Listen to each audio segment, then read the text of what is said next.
It is 10 o'clock. Good morning from the 104.5 The Zone studios. I'm Lucas Panzica. ESPN's 2025 top 10 ranking for the defensive tackle position came out this morning. Titans defensive tackle Jeffrey Simmons ranked fourth in the NFL, one spot behind Jalen Carter of the Eagles and one spot ahead of Quinnen Williams of the Jets. Orlando Magic star Paolo Banchero has agreed to a 5-year, $239 million maximum rookie contract extension. It could go up to $287 million. Keeping it in the NBA, former Tennessee guard Jemai Mashack made his summer league debut with the Memphis Grizzlies. On Monday, played 23 minutes off the bench, contributing 5 points, 9 assists, 4 rebounds, 2 steals, and a block in a 112-111 loss to the Jazz. For all your foundation repairs and waterproofing needs, visit USSTN.com. Breaking news at once on your home for the Titans and Vols. This is 104.5 The Zone.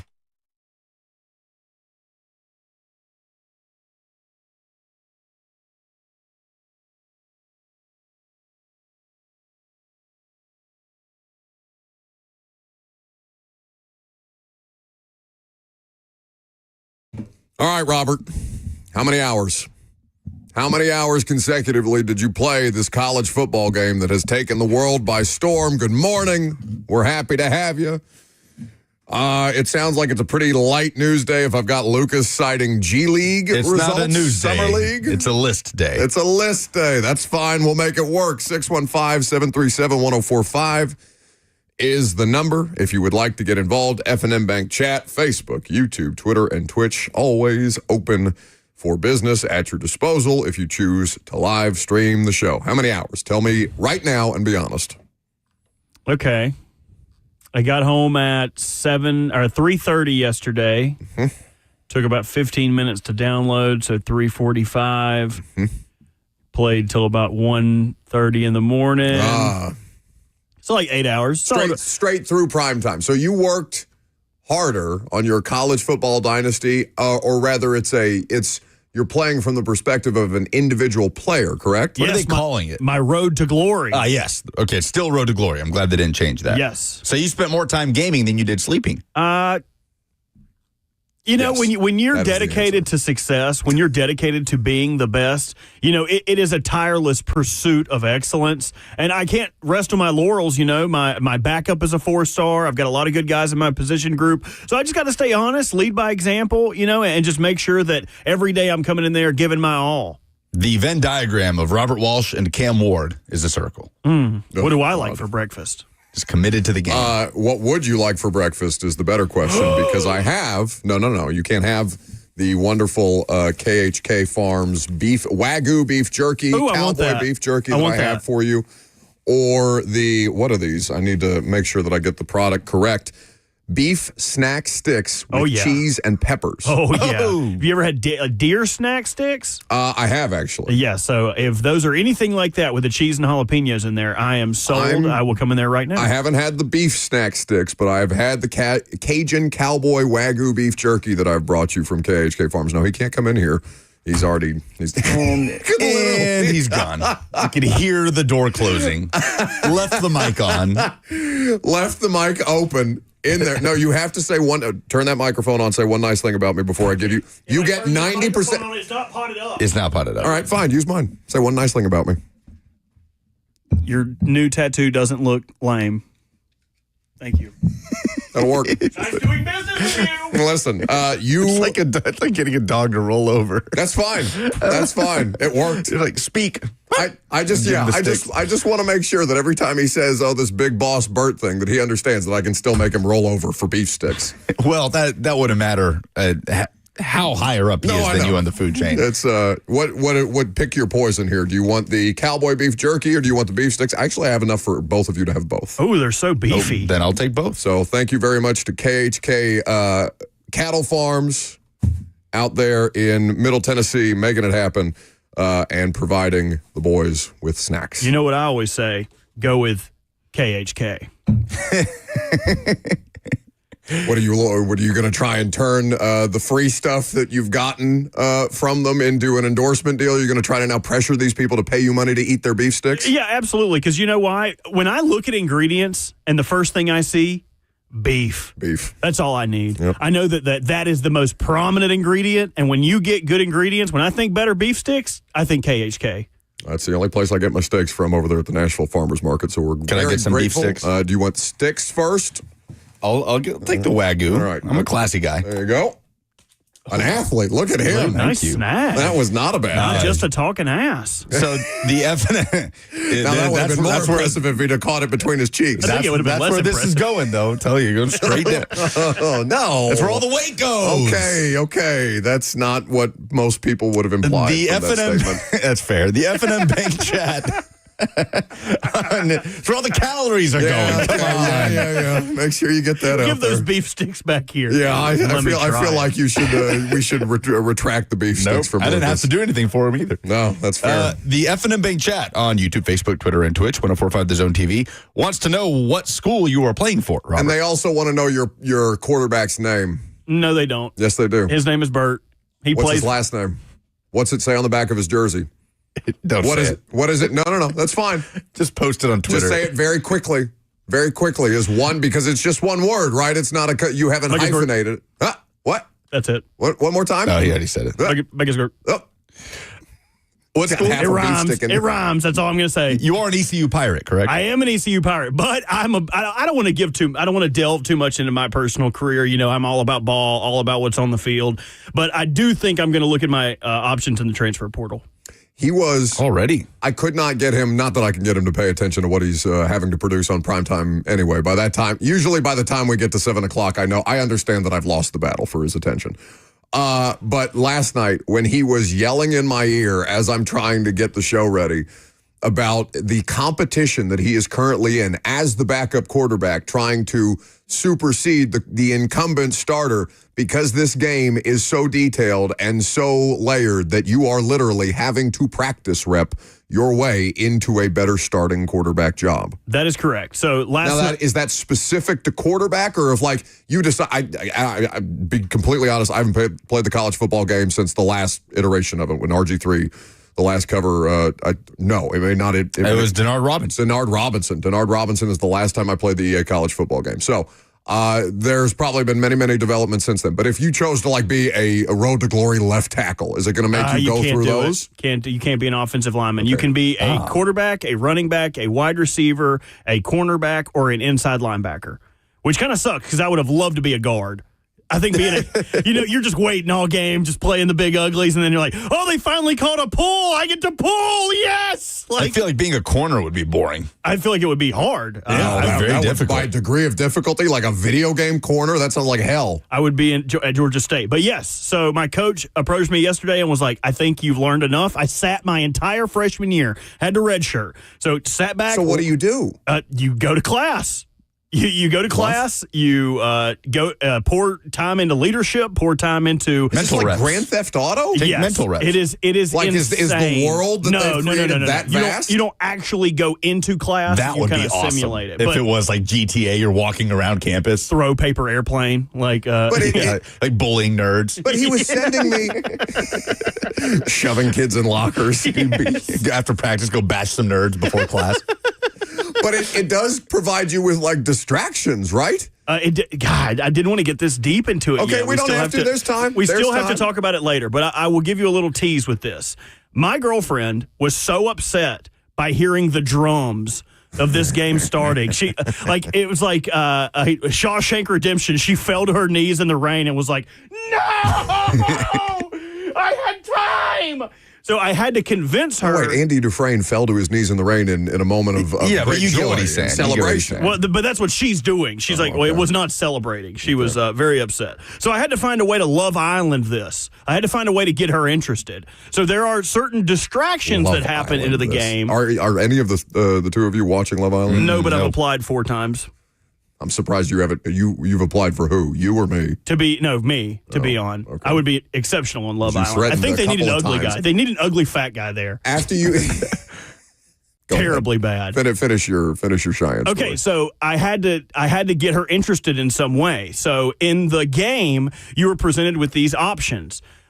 So I got a text from one of my classmates, Susie. Susie says, "Hey, I got a sorority event this weekend, and I'd like you to come with me." So you're presented with the options: skip the sorority event and study, go to the sorority event with Susie or blow Susie off and go with her sorority sister, Amanda.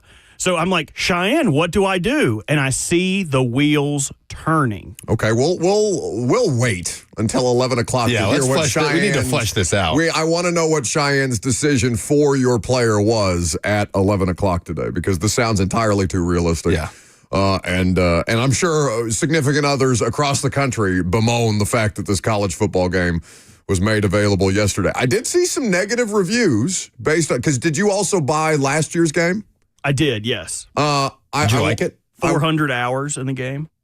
So it tracks? Yes, it tracks your hours. I think most games do that. Yeah. Oh, my God. Yeah. I would, that's... You would not want to see my Steam profile. So it is one of the most popular video games that I can think of out there, when it comes to maybe... Is it on the scale of things like Fortnite? Or is Fortnite that much of a wider appeal? Yeah, because Fortnite is such a... And you talk about an international appeal. That Fortnite is worldwide. Fair enough. But, there's plenty of excitement around it. I saw so many people on various social media timelines yesterday, whether they be like friends on Instagram stories or just people tweeting about it yesterday, could not wait to get their hands on this game as soon as humanly possible. Bert was literally tweaking back there, waiting to get out of here to make sure that he could go start his road to glory. There were some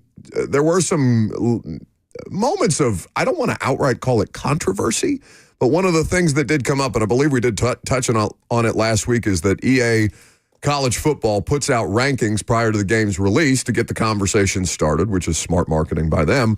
One of the things that bothered people the most, and I know Josh Pate went at them kind of directly about where they ranked specifically the University of Tennessee. Yep, 12th. In their most difficult places to play. Yeah, Neyland Stadium behind schools like Oklahoma and Oregon and so on. And then the ratings for the individual players was also something that was released, and there was some level of controversy about that.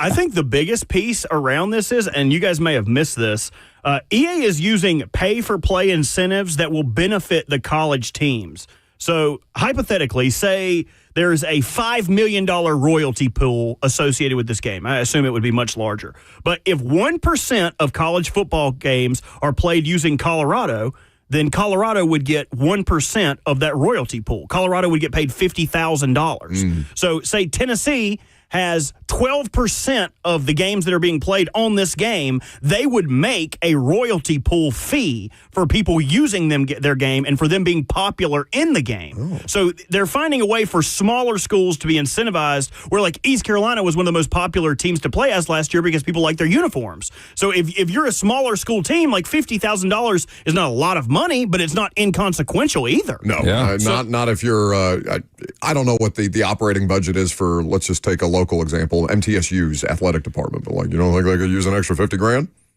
No, it would make a lot of sense. So this pivots mark up from last year, which paid schools based on their finishes in the AP Top 25 over the last decade. Under the new system, elite Tier 1 schools can earn close to $100,000. Tier 4 schools can earn somewhere between $15,000 and $20,000. It is also up from what they paid athletes for last year. Last year, if you'll remember, athletes made $600. $3,000 per athlete. Wow. So they're shelling out a ton of money to continue to boost this game. Well, no, it gives the universities and NIL collectors and things like that reason to like legitimately pour or prop up interest in the video game if there are incentives, cash-based incentives for programs and universities and players to be able to make their money on what has been, for long overdue in terms of people capitalizing on name, image, and likeness stuff. Who do you think is the highest rated offensive player on Tennessee's roster in the video game for this year? Defense is easy. Jamal McCoy is by far Tennessee's best draft prospect at the moment. That's a great question. Yeah. Highest rated offensive player on the Vols roster. Jamal McCoy is the highest ranked overall. He is a 94, the Tennessee cornerback who's recovering from an offseason ACL tear. Hopefully will be ready for the start of the season. But I would guess Star Thomas. Star Thomas, the transfer running back from Duke.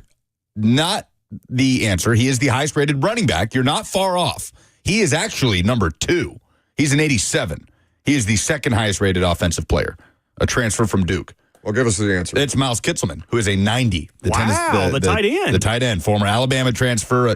Really nice surprise, very pleasant surprise for Tennessee last year. Very productive player. Came back, leader on the team. And it shouldn't be a shock, right? Because, again, we talk about this roster, especially on offense, in the context of talented but unproven. And Kitzelman is the only player on offense, a skill position player, that we've seen a legitimate sample size from. So I suppose it shouldn't be a shock. But, yeah, he's a 90. Isn't the Vanderbilt tight end a 90-plus? Eli, is it Stowers or Stowers? Eli Stowers, right? Probably. He's a good player. Yeah, no, I saw him as like one of the highest rated players in the game overall. He is a 93. He is the highest rated Vanderbilt player, and he is a 93 overall. He is the best tight end in the entire game. Is he really? Wow. Yes, he is. Is he talked about that way? Yeah, he is. He's up there. I mean, he's like, I think PFF has him as the number one tight end going into the season. He's a preseason All-American. He's a really good player. 49 catches, 638 yards, 5 touchdowns last year for the Commodores. All right, fun. You didn't think we could get 16 minutes out of a college football video game, did you? Joke's on you. 615-737-1045 is the number. What is this game you want to play next?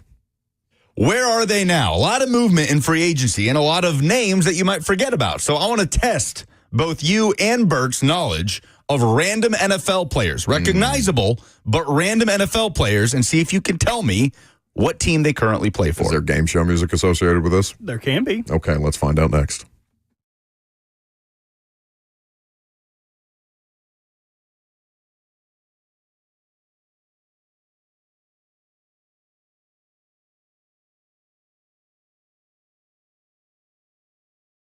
Introducing Premier Generators, one of the newest partners here on the show, and here to help you to make sure that you don't experience any issues if your power goes out. A lot of people's power went down yesterday. Heavy storms in the Middle Tennessee area. Now in Nashville, the largest certified Generac dealer in Tennessee is Premier Generators. When power outages strike, protect your family with a top-tier generator. Expertly installed by local specialists, Premier Generators dedicates itself solely to generators, offering unmatched expertise. Plus, enjoy peace of mind with an extended 10-year warranty. Don't wait for the next storm. Schedule your consultation today. Visit PremierGenerators.com or call 615-439-2992. That's 615-439-2992. Be prepared and choose Premier Generators for reliable power solutions.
America's next favorite game show. Where are they now? Plenty of football players bounce around the league, get into the later years of their career, and they fall off the map.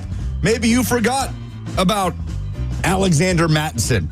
Maybe you forgot about Hunter Renfrow. Maybe you forgot that Miles Sanders still exists and is still playing in the National Football League. So we are going to put both Buck and I almost just said your government name, and Bert's NFL personnel knowledge to the test. What, you don't like calling him Robert? No, I almost said your government name. Oh, yeah. That's pretty funny. So let's jump into it. I'm going to give you, a quick lead up to refresh your memory about who this player is and who he's played for, what he's done in the past. I'll give you the name of the player, and then all you got to do is tell me who he plays for now. So this player is 27 years old. He was at one point the deputy, if you will, to Aaron Jones in Minnesota. Was a very good number 2 running back. Alexander Mattison, whose career year in Minnesota came in 2023, a 700-yard season before leaving Minnesota. So I'll start. Actually, no. Here's what we're going to do. Since we don't have any buzzers, this is going to be very much like Jeopardy. Well, what do we have instead of buzzers? Do you want to use Liam Neeson? Well, no, because the whole point is you guys have to.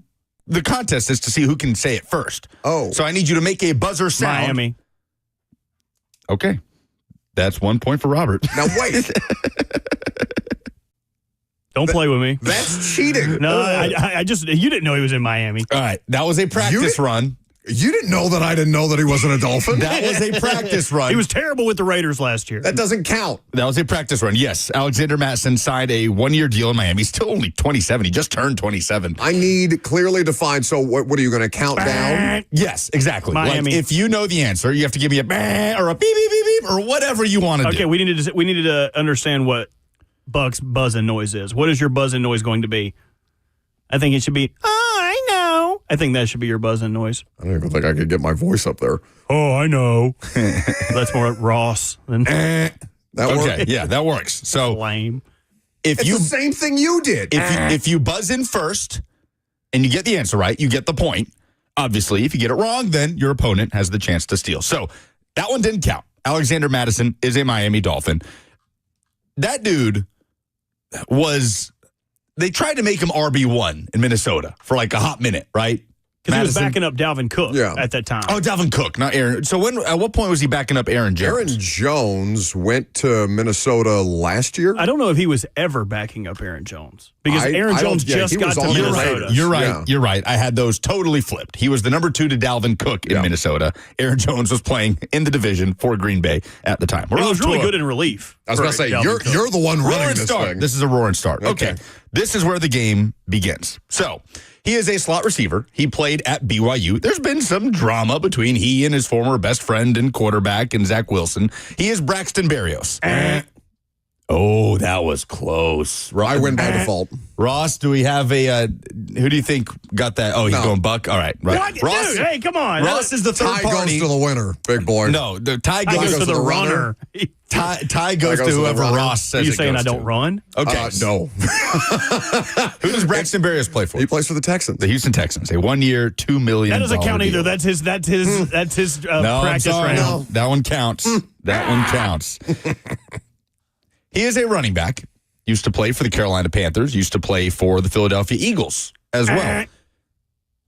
Cowboys. No, you have Miles to say Sanders. the name. You have to say the name before you can buzz. No, you can buzz anytime. This is Jeopardy, baby. You can buzz after the first 2 words. You are correct, Miles Sanders. You do that on Jeopardy? Yes. Oh, yeah. Okay. Like the first 2 words I of the should let question. you do it just for the sake of the segment so you don't run through all of your things. You do it at your own risk, because if you get it wrong or you overstep your bounds, get over your skis, then your opponent has the chance to steal. I needed a point bad. No, if this is Jeopardy, as Tyler Dial points out on YouTube, you've got to put it in question. This is not we're not doing all that. This is not Jeopardy. You are correct. Miles Sanders is who I was going to bring up, and he does play for the Dallas Cowboys, signed a 1-year deal. Which is kind of weird in their running back room because they also signed Javonte Williams from the Broncos to a 1-year deal. So a team that was fighting to have a starting running back with Ezekiel Elliott and Rico Dowdle, and who is now in Carolina. If this is also on that list, I want to steal that one from you. Lucas's Jeopardy knowledge is being questioned, by the way, because Ann Herndon is pointing out those aren't the Jeopardy lists. All right. This isn't Jeopardy.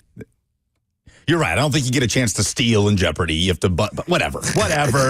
Semantics. Is there a daily double in this? No daily doubles. Let's not overcomplicate this. We're already 8 minutes in, and we've only gotten through one player, two players. Why am I getting a call from Pell City, Alabama? Who could I possibly want to talk to? Answer it. No, it's gone. Put it up. No. So, okay. You got one. Mm-hmm. Let's do a former Titan. Dang it. A cornerback who was a first-round draft pick here. Didn't quite work out. Ended up bouncing around a little bit. He went to the Giants. Where does... Go ahead. Adoree Jackson? Where does he play? He's still in New York. Wrong. Robert, you got a chance to steal. Who does Adoree Jackson play for? Oh, I have no idea. I'm going to guess the Eagles. You are correct. Adoree Jackson is keeping it in the NFC East. He's signed $2.5 million deal? $2.5 million with the Philadelphia Eagles. I totally missed this. At no point did I ever see something Has he signed two on the deals ticker in New York? I'm pretty sure he signed 2 different deals to stay in New York. Yeah, I think you're right. So I missed the Eagles transit. Yeah, I had no idea. He is 29 years old. He will turn 30 He's not in even September. 30? He will turn 30 September 18th. Oh. And after 4 seasons with the Giants, after his Titans career, he is a Philadelphia Eagle, keeping it in the division. I'm with you. Did you actually know, or was that just straight up a shot in the dark? That's just my reaching into the back of my brain that is an enigma. All right. So there you go. 2-1. Adoree Jackson is a Philadelphia Eagle. Why don't we keep it on I wonder how many people would have actually gotten that. Adoree is crazy. Shall we keep it on the trend of former Titans? Sure. How about another former Titans corner who was a second-round pick? I think Robert just had the edge there. No, Ross is the decider here. No, Robert had the edge. Christian Fulton on the Chiefs. Yeah, that's what I was going to say, but it's not to you. He just gave it to me. Yeah, it was Robert's. Christian Fulton on the Chiefs. Okay, well, now that one doesn't count. Why are you ruining the game like this? He doesn't want to get doubled up on. Christian Fulton, 2-year, $20 million deal in Kansas City, $15 million in guaranteed money. Not bad for him, right? Like, you got to feel pretty good about getting that money after a prove-it deal with the Chargers. He stayed pretty healthy last year, too, right? I mean, ironically, he did have hamstring stuff last year, and he did get. He missed like 2 games, and one of them was the Titans game. Yeah, that is the irony of it. What receiver just barreled through him en route to the end zone, though? I think it was I can't remember which game he was playing. It was a nationally televised Chargers game, and he just got ran the hell over because I saw Titans fans tweeting about it all over the place. Maybe a Chiefs receiver? That one doesn't count. Okay. It was Roberts to give, and you butted in with it. So Robert still holds a 2-1 lead. That's fine. Edge rusher used to play at the University of Tennessee. We saw him here, joint practice with the Seahawks a couple years ago. He was last year in Chicago.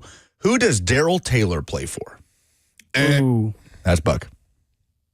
Is he a Texan? Did he end up staying in Houston? He is a Houston Texan. 1 year, $2.5 million deal going from Seattle to Chicago to Houston. His third team in 3 years. Was he released or traded, Buck? He was traded. I actually don't know exactly. You know? Yeah, I think he was traded. Watch him just have been straight up released. I thought he was just cut. Yeah, that's what I thought too. Who's next? Yeah, he was traded to the Bears.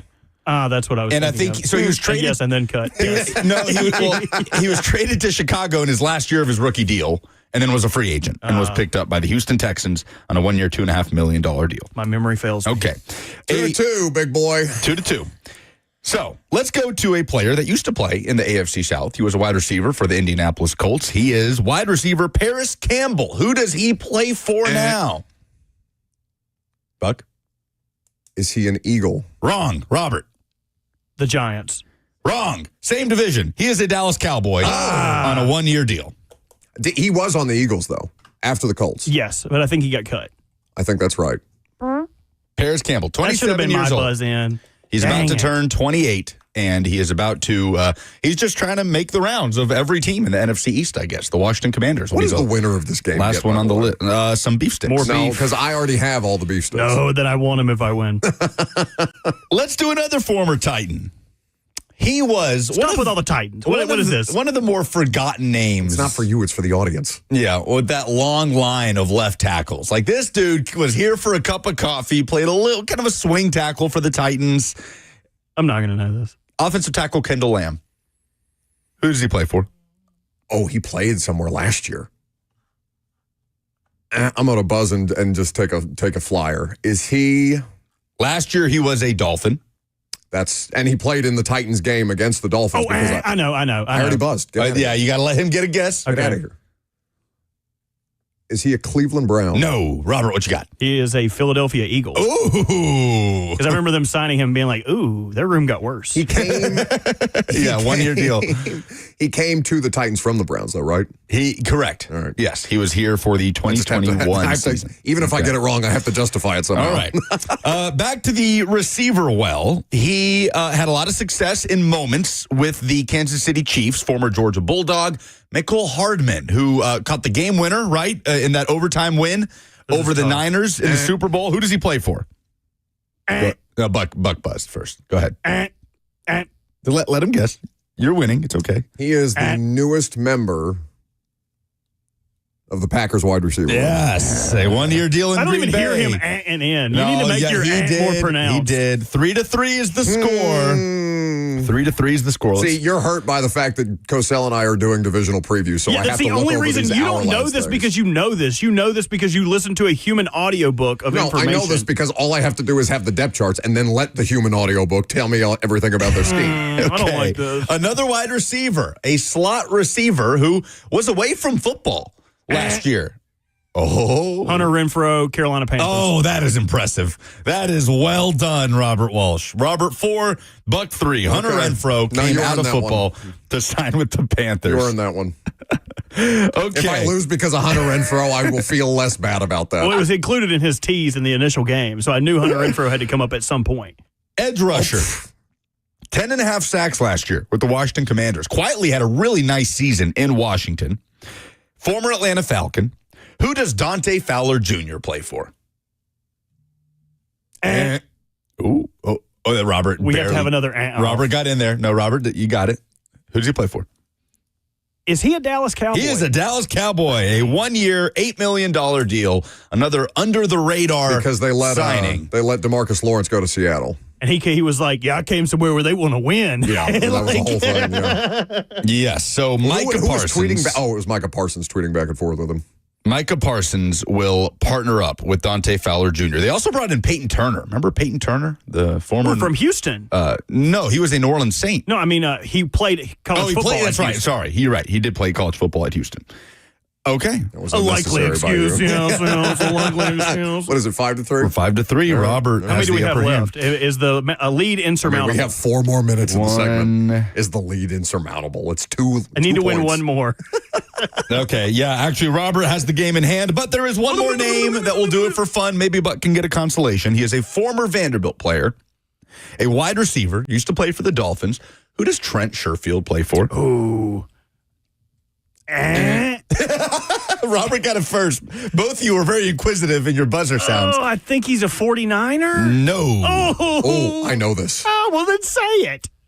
He plays for the Denver Broncos. He does. 2-year deal, $6 million, $1.5 million Oh, yes. in guaranteed money. Congratulations on your second place, knowing Trent Sheffield served you well. Sherfield. Trent Sherfield. You should get Dr. Point. Now nobody wins. And I keep the beef sticks. It's a tie. Penalty shootout. I want the beef. This was fun. This was fun.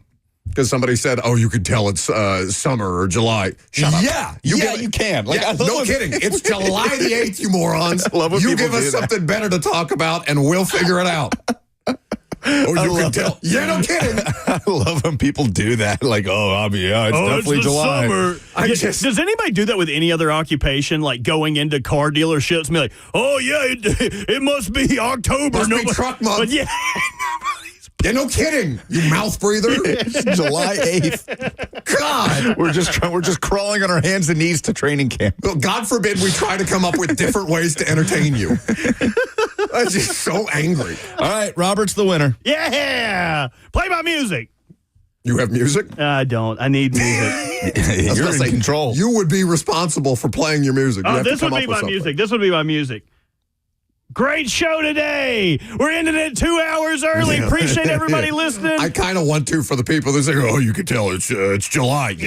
All right, just sit in silence for the remainder of the hour and a half. You know who won't be sitting in silence next week? 3HL, as they go to Atlanta for SEC Media Days, July 14th through 17th. Catch all the latest SEC news, 4 days of fantastic interviews and conversations that you won't get anywhere else. 3HL always knocks it out of the park. SEC Media Days coverage is sponsored by Brian's Motorsports and Medical House Calls. For more info and a schedule of interviews, head to 1045thezone.com/events. Also, 3HL will be broadcasting live this Friday at Brian's Motorsports in Hendersonville, hosting the pre-party for the Southeastern Truck Nations. So there will be a DJ, food trucks, and show trucks from all over the Southeast. So 3HL bouncing around for the next week. While we're noting scheduling adjustments, Taylor H. asks, any NSC guests this week? We do have an NSC guest today. Joe Willis is on the show today. The starting goalkeeper. Which is the impetus for the poll that you put out? Well, you did. And again, I don't know why you're doing this thing, but you put out the poll. What's the greatest mustache of all time? Because Joe Willis has a fantastic mustache. Is this just sports? I feel like you should have prefaced it by saying best sports mustache, because Sam Elliott is going to win this going away. Sam is on my list. Sam Elliott is absolutely. Do you have a list of mustaches for Joe Willis? I do have a list of mustaches. I would have said Tom Selleck running away. Tom Selleck is my number one mustache. Yeah, so we could do this all day. Tom Selleck still with us? The thickness of that stash.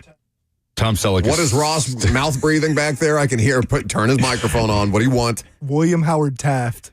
Oh, that's a good one. That's a great one. He got a good mustache and a good belly. Went back into the 1800s. He's like, how about a Rolly Fingers? You guys ever seen his? Tom Selleck is alive, 80 years old. Yeah. But who's older, Sam Elliott or Tom Selleck? Oh, that's a good question. Sam Elliott looks older. God, if Tom Selleck has to be dyeing his hair. If we They're were the allowed, exact same age. no way. There's 80. no way. Tom Selleck looks 15 years younger than They're Sam 80. Elliott. Sam Elliott is slightly older because he will turn 81 in August. Tom Selleck will turn 81 next we're January. both Leos. August 9th. Me and Sam Elliott. Can you hit the reckless speculation button, please? Tom Selleck has to be on like testosterone or human growth hormone or something like that. No 80-year-old should look like I think that. he's just blessed. Yeah, okay. So that's what people have to look forward to, and some soccer talk with Joe Willis, who has been on a roll along with the entire Nashville SC squad the last couple months. Looking forward to that. Do I have things to give away? Oh boy, do you, Lucas? What was the name of the beef sticks of the fighter? You know, the fighter. He's fighting Derek Lewis. Derek Lewis is battling Taliesin Teixeira. Teixeira. I thought it in was Nashville. Teixeira. We thought it was Teixeira. That's why Saturday, July 12th. We want to ask people if you'd like to share your oh-no in sports this week. Give us a call, 615-737-1045 for your chance to win tickets to go see two guys duke it out. UFC Fight Night at Bridgestone Arena, going to be a big time. It's a part of the two-night TKO event where you got WWE SmackDown on Friday and the UFC fight at Bridgestone on Saturday. So if you want those tickets to be in attendance for the fight, 615-737-1045, as Robert said. Tell us the thing in sports that made you say, oh no.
for the opportunity to go to the UFC fight here on Saturday night at Bridgestone Arena, 615-737-1045. What in sports made you say, oh, no?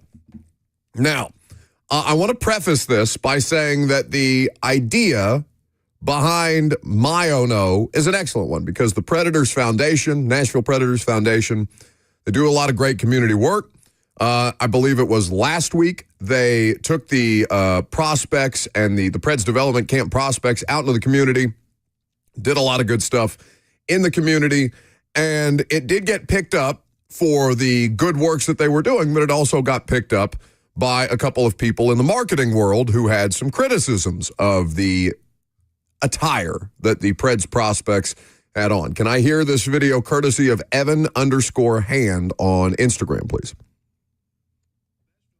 Just made a huge PR mistake. And I want to know how not one single person on the entire staff caught this. So earlier this week, the Nashville Predators gathered all of their prospects and held a community event where these prospects would go out and just help around the community of Nashville. They were shopping, gardening, cleaning, doing a bunch of volunteer work. And they also visited a bunch of schools and even went to the Children's Hospital, a very, heartwarming thing. Don't get me wrong, the event was great and it's absolutely something you want to see out of a professional sports team in your community. But they made a simple proofreading mistake because they called this event Preds in the Community. And listen, I know it's the name of your organization. I know it's for a good cause, but not one single person on the entire staff was like, hey, maybe we should think about naming this something else. Because, we are going to be dealing with quite a few children. They could have easily just said Nash in the Community and had the logo here, which is very recognizable, and it would have been the same thing. But maybe this is just a good reminder that you should always have a couple people proofread these ideas before you execute them. Now, I don't think anybody locally is going to get caught up about Preds in the community, right? But it is something that I think you can get a little bit caught up in your own bubble where you're not thinking about these things. And the Preds have worked very, very hard to make sure that they distance themselves from any kind of correlation that way. And as what is his name? Evan Hand points out, it is the name of the franchise, so you're not going to get killed for that either. But it was the visual of the prospects in the face paint at the Children's Hospital. I get what he's trying to do there. I think it's a massive reach. Nobody looks at the word Preds and thinks about it in that context. We literally made jokes about that last week.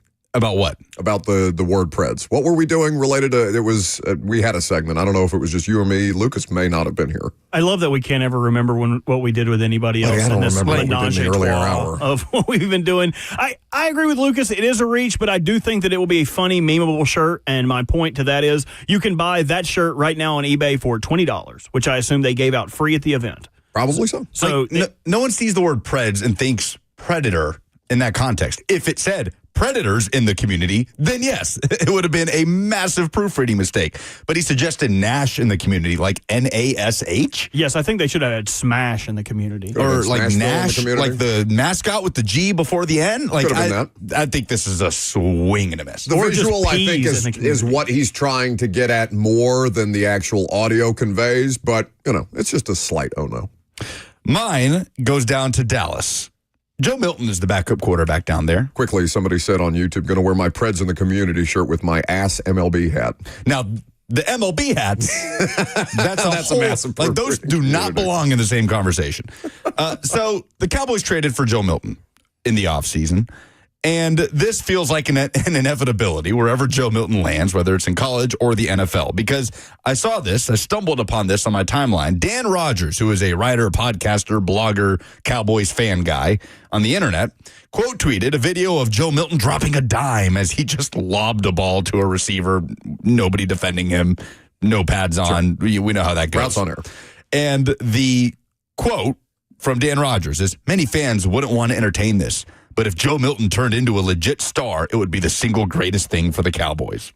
To which at first I say, duh. I guess you can say that about any quarterback for any football team ever. If X player turned into a star, wouldn't that be the best thing ever? If the most important player on our football team or the most important position in sports turned into a star, that would be a good thing. I agree. But I love that this happens with every stop that Joe Milton makes. This conversation's going to happen until the end of his career. As long as he's in the NFL and he's launching rockets in training camp and he's doing backflips to impress the fans in attendance, people are going to talk about Joe Milton like, oh, we might have found this hidden gem here, and I look forward to it each and every time. Not to mention, Dak Prescott just told the media that he is completely healthy at his local camp like today in Dallas, right? like today, like 30 minutes ago, that he is ready to roll for the season. Obviously, he's the starting quarterback in Dallas, but the Joe Milton mania always makes me chuckle, makes me say, oh no. I love that he's continuing his career and he's continuing to draw this attention, but it's something about it that tickles me every single time, seeing the fan base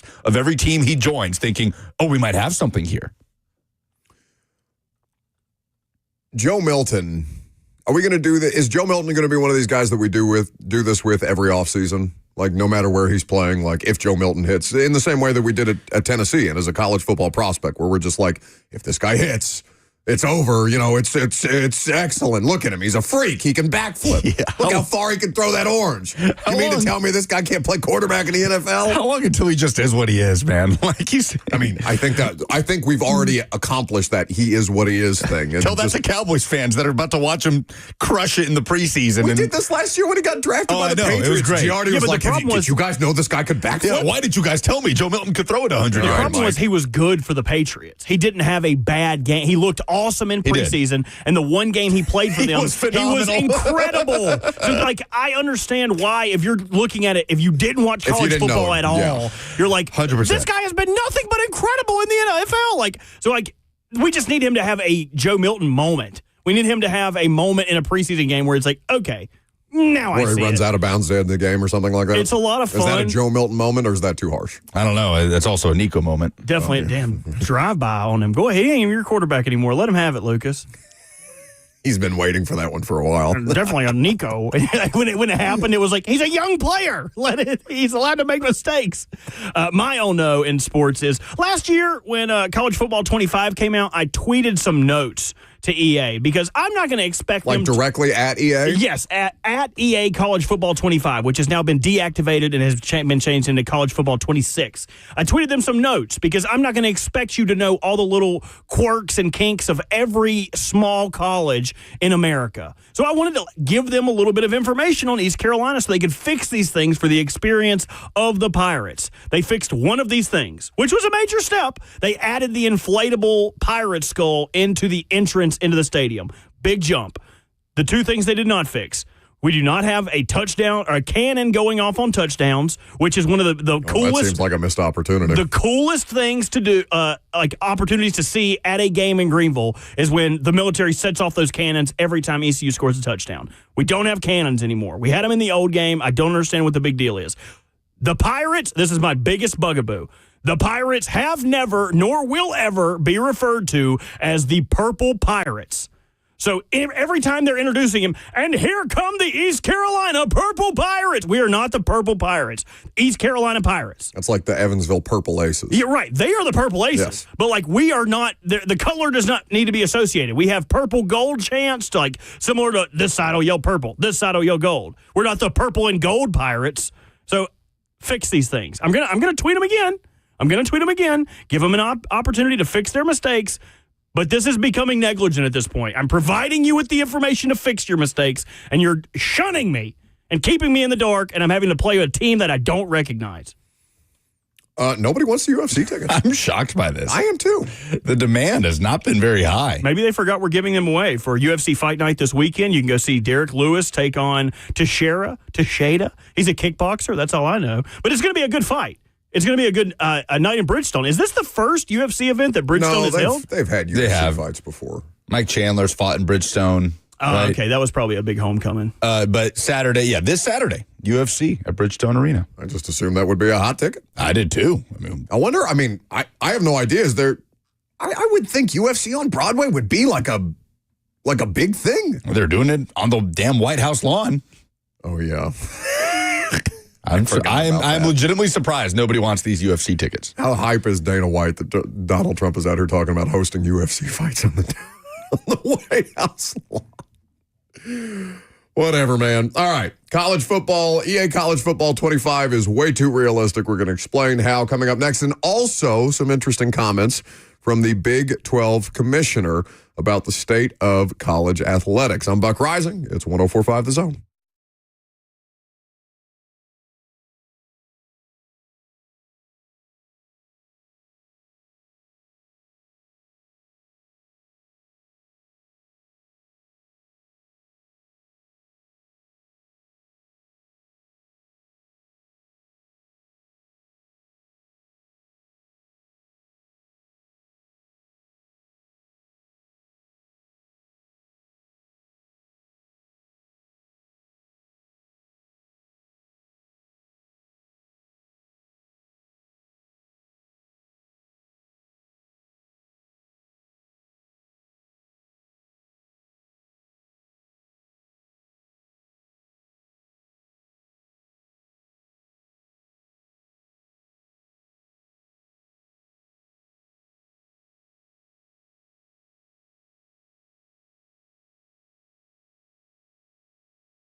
It is 11:01. Good morning from the 104.5 The Zone studios. I'm Lucas Panzica. Big 12 Media Days is underway, and Commissioner Brett Yormark, meeting with the media, confirmed that the Big 12 believes in the 5+11 college football playoff format proposed by the Big 12 and ACC, as the future of the playoff remains uncertain. Orlando Magic star Paolo Banchero has agreed to a 5-year, $239 million maximum rookie contract extension. It could go up to $287 million. Former Tennessee guard Jemai Mashack made his summer league debut with the Grizzlies on Monday, played 23 minutes off the bench, contributing 5 points, 9 assists, 4 rebounds, 2 steals, and a block in a 112-111 loss to the Utah Jazz. For all your foundation repairs and waterproofing needs, visit USSTN.com. Breaking news at once on your home for the Titans and Vols. This is 104.5 The Zone.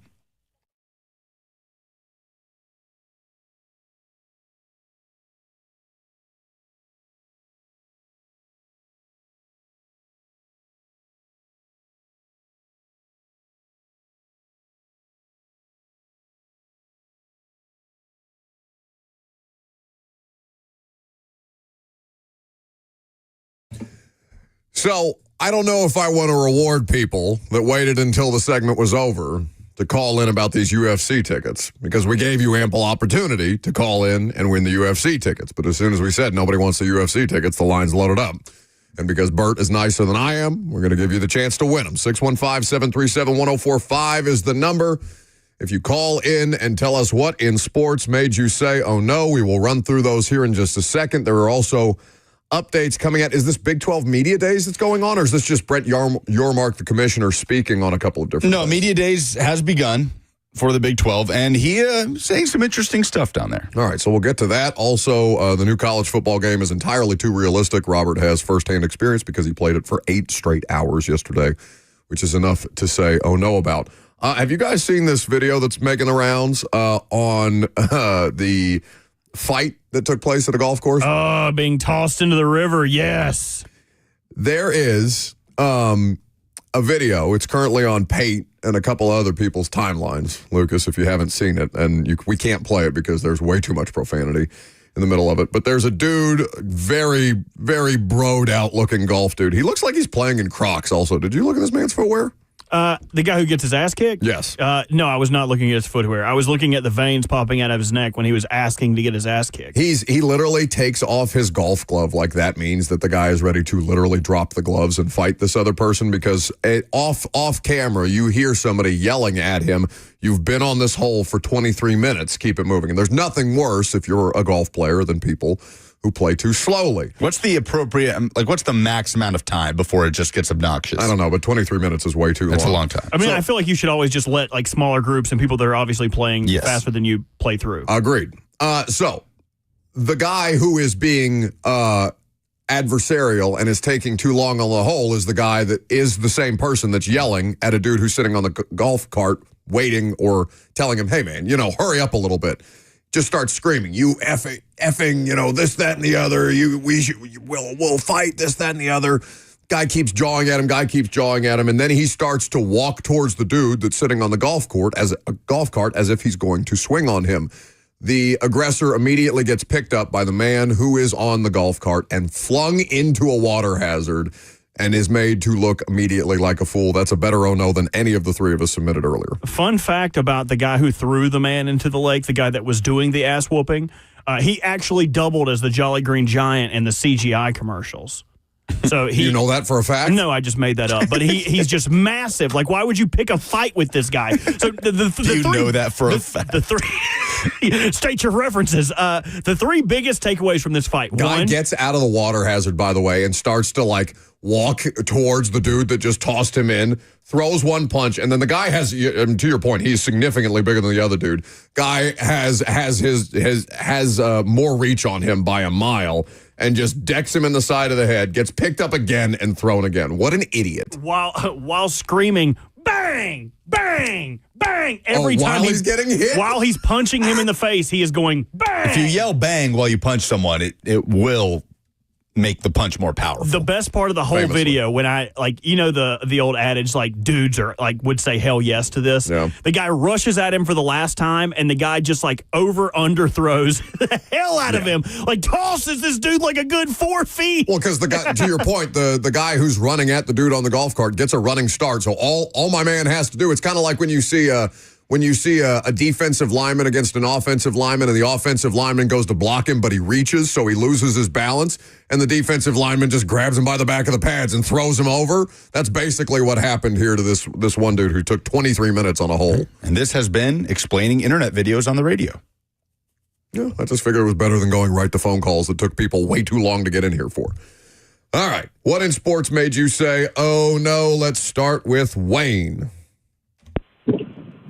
Sir, I'm going to go with the Pittsburgh Steelers with the trade Minka Fitzpatrick for Jalen Ramsey and everything Pittsburgh's done all year.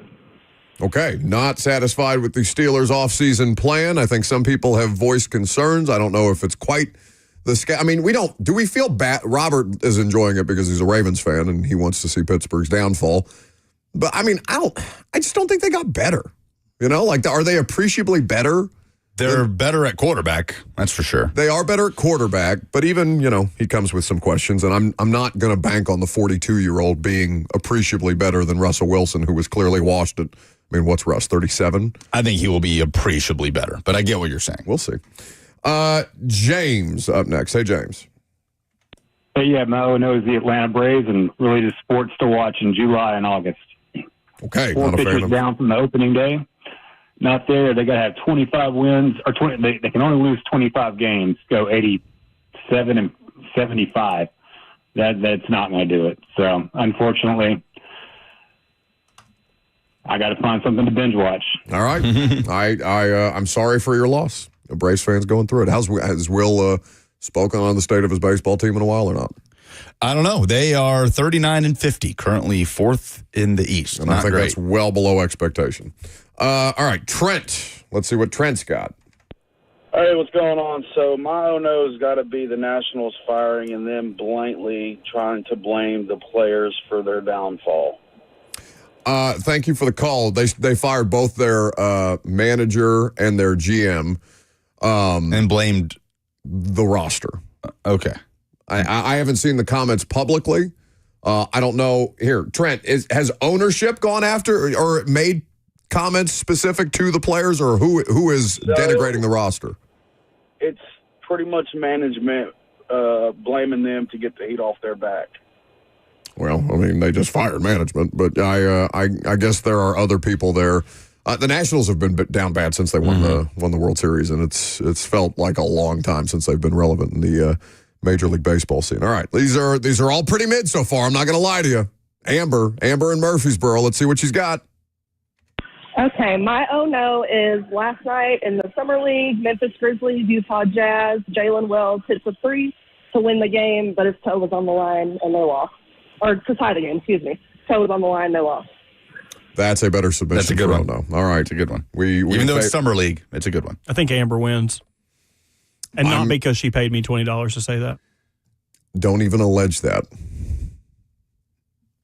She didn't pay me $20. Yeah, that's what he's saying.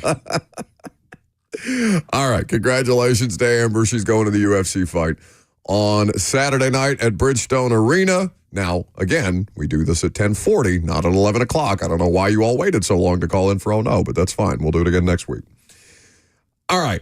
The realism of the EA college football game is apparently too much. Now, we opened the show talking about this because yesterday was the first day that the game was available to people at large to download. Or are people still going out of their way to purchase? Like, are you going to like a GameStop or I don't think one of that these places? happens anymore. You can. Most PlayStations are virtual consoles only. So if you want to you don't have like an actual disc, so they've gone the way of like DVDs where it's just all digital now. I think there are some disc gaming systems, but my PlayStation is a digital only PlayStation. God, how old did I just sound? I have no idea. I'm with you. You guys have to get a new memory card to save all that data? That's what I'm saying. Like I mean, what was your first gaming console? Xbox 360, unless you're counting like Game Boys. A PlayStation. I don't think the original PlayStation. Mine was a GameCube. which I think was the lamest of the game consoles. GameCube was incredible. Don't hate on GameCube. Oh, Pikmin, Harvest Moon, Harvest Moon was a banger. So many good GameCube games. I had friends who I wanted to be friends with just to go to their house to play on their GameCube. Well, GameCube never got the amount of love that the rest of the gaming consoles did. Like GameCube had like the ones that were good were really good, but there weren't that many ones that were great. It got made fun of on Drake and Josh, if you'll remember. The Game Sphere. It's spherical. Spherical. Gaming lost me when it moved away from an era of there being like co-op games, of you being able to play games with friends in the room. You know what I mean? Like split screen. Yeah, like split screen. No, like that like stopped being a thing. It became an online thing instead of being a split screen. Like I hated playing online because I sucked. I was getting my ass kicked. And people that are playing online are 11-year-olds monsters. just constantly. I just like, this isn't fun for me. This is only fun when I'm like with friends. That's why the only games I continued to play were FIFA or Madden or NCAA, because you could play with somebody in the room with you. I hated going online by myself and getting just absolutely destroyed. That's where gaming lost. Did you have a headset where talking smack to the 11-year-olds like Robert does? Robert will be having a conversation with me on prime time and then have a completely different conversation with somebody else. Hey, shut up, kid. I'm trying to work. But we were talking about how the new college football game is so realistic. And in the first hour, I told you guys about how I tried to get Cheyenne involved. I wanted to make sure that she was enjoying me playing the game as much as I was enjoying the game. It's like Valentine's Day buying lingerie for your girlfriend. Like, oh, I thought you wanted to look sexy for me, baby.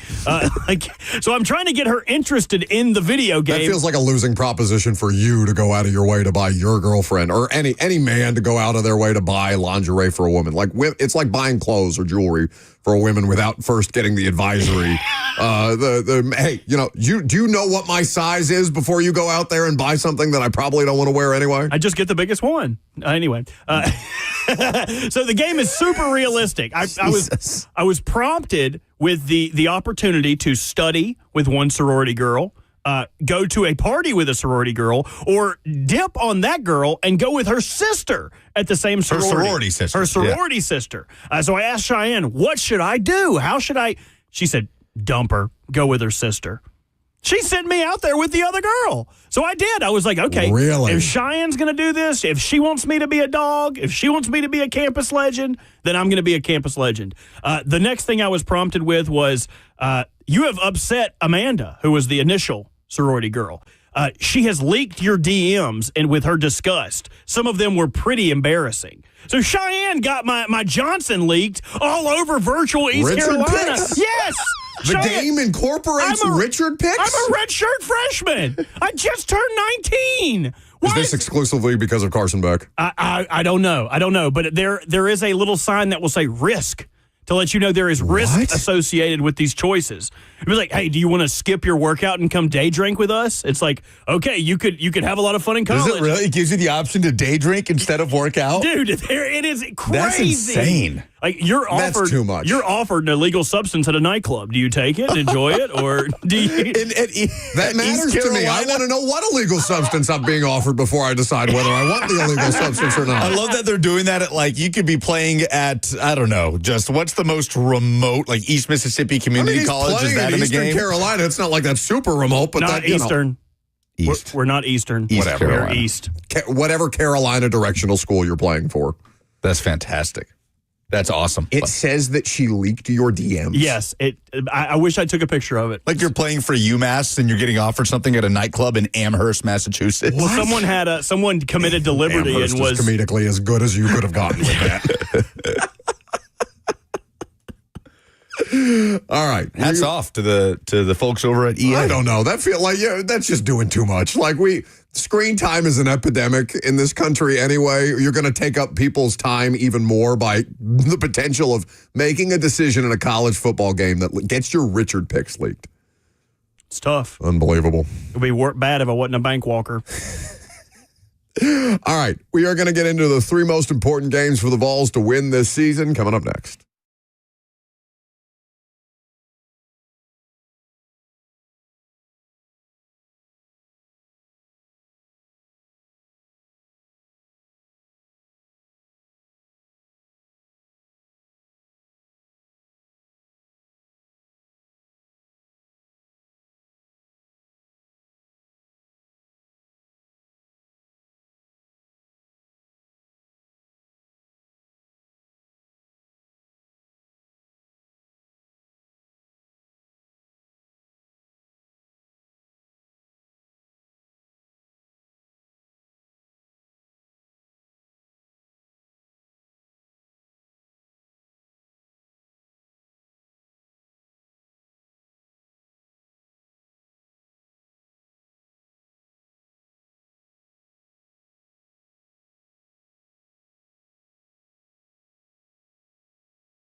It's about that time. Lunchtime, and that means Hattie B's, the best hot chicken in the world. Hey, it's Lucas. You know I would never lead you astray when it comes to food, suggesting where you should go. And let me tell you that Hattie B's is a family-run restaurant that serves up your favorite Southern food in authentic Nashville hot chicken, hand-breaded, cooked to order. Add your spice level, hot or not, with your favorite piece of chicken. The sides are the best in town. And if you're like me, that holds high importance. Southern greens and the pimento mac and cheese, which is my personal favorite. And Hattie B's is now doing salads. We got a chance to sample them a few weeks ago, and they're fantastic. Grilled or fried chicken, whatever spice level that you want. You're talking about black-eyed peas, succotash, lettuce, the cornbread croutons. Make the salad. Nothing like I've ever had before. Go try it out if you want a healthy option. Be sure to download the Hattie B's app as well. You can order for pickup, skip the line, walk in, get your Hattie B's famous hot chicken, head back to your home or the office, or order for delivery. And don't forget, you can bring the heat to your event.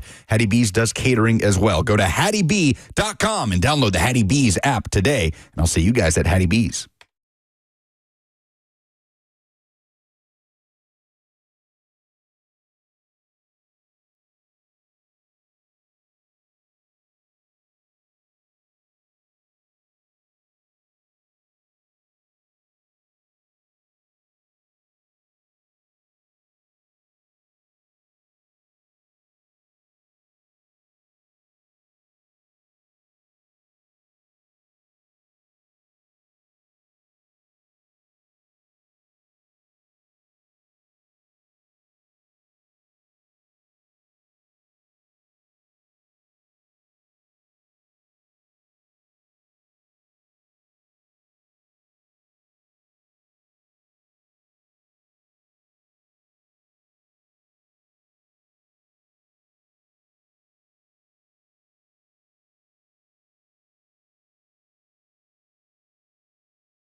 Welcome back to the show. Fueled by Hattie B's Hot Chicken, the best hot chicken in the world.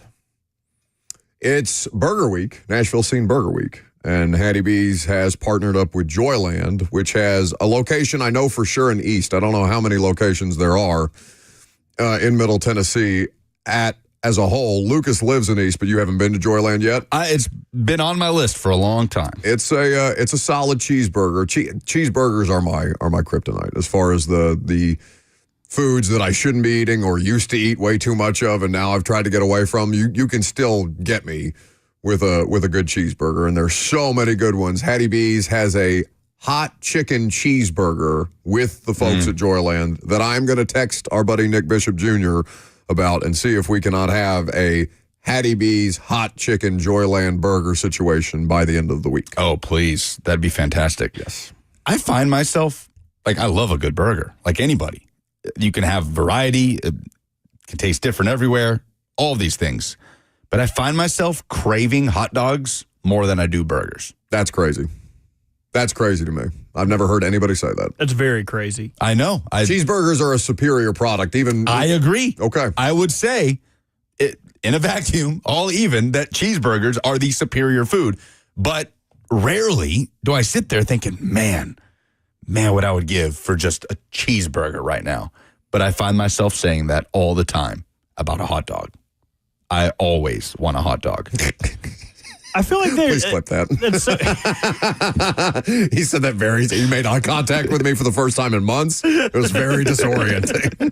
I feel like cheeseburgers can be dressed up in so many different ways, though. You could have a mushroom Swiss burger. You could have a Carolina burger with slaw and chili. You could have a standard cheeseburger. I had one yesterday. I decided to start Burger Week early. It's diabolical, by the way, in the middle of beach and lake season and in the middle of swimsuit season to have a Burger Week.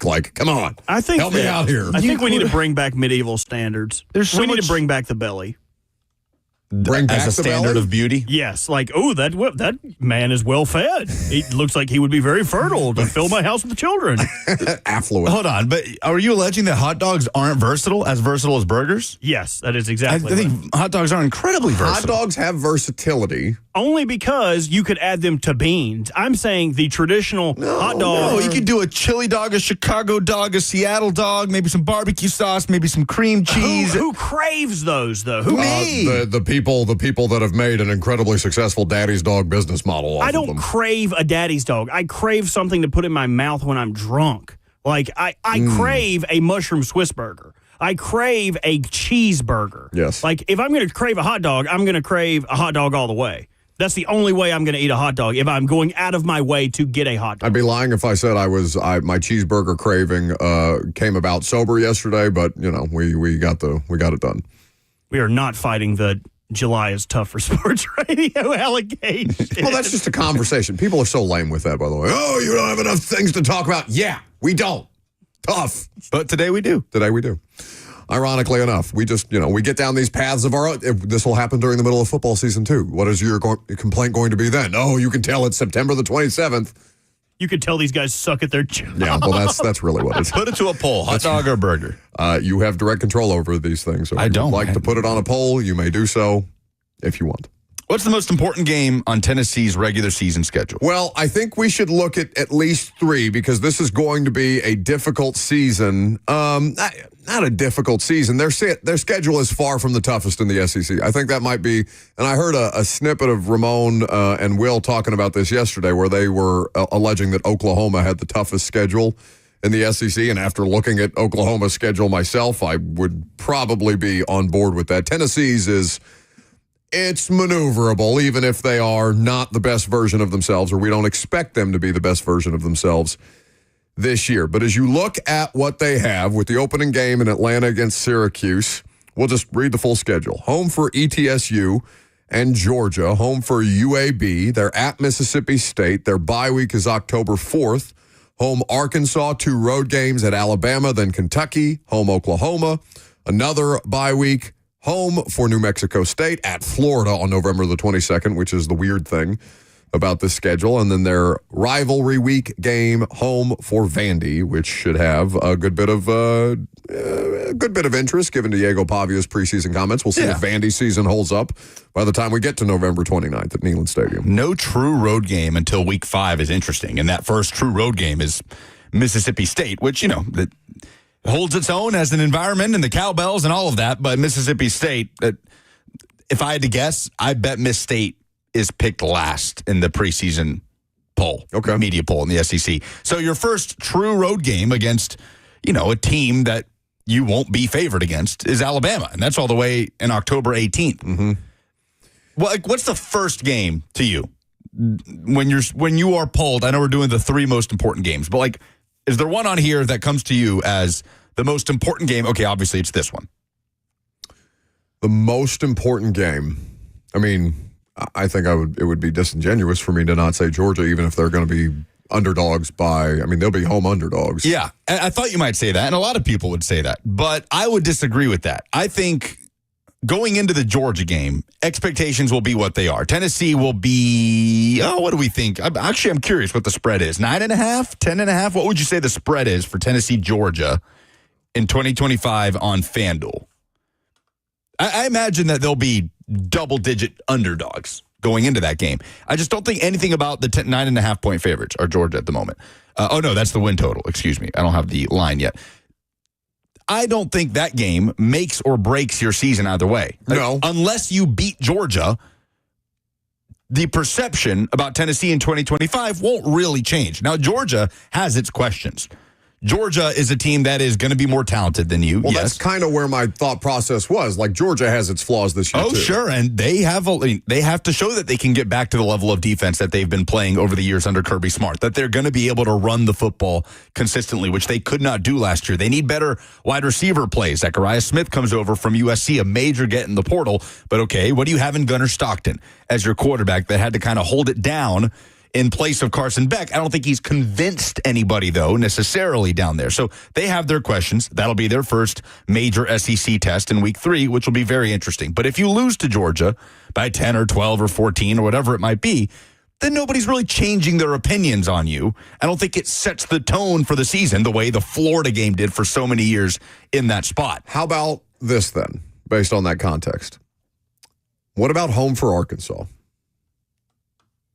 Yeah, that's an interesting one. That was one of their more perplexing losses last year. And I know that they have a history of losing at Arkansas. And I did not know what the history of them losing at Arkansas was until that most recent loss. And we went back through and relitigated that and understood how difficult it has been, regardless of who's coaching or quarterbacking, for Tennessee to go to Fayetteville and win. That feels like the type of game that can mark the difference between 8-4 and 9-3.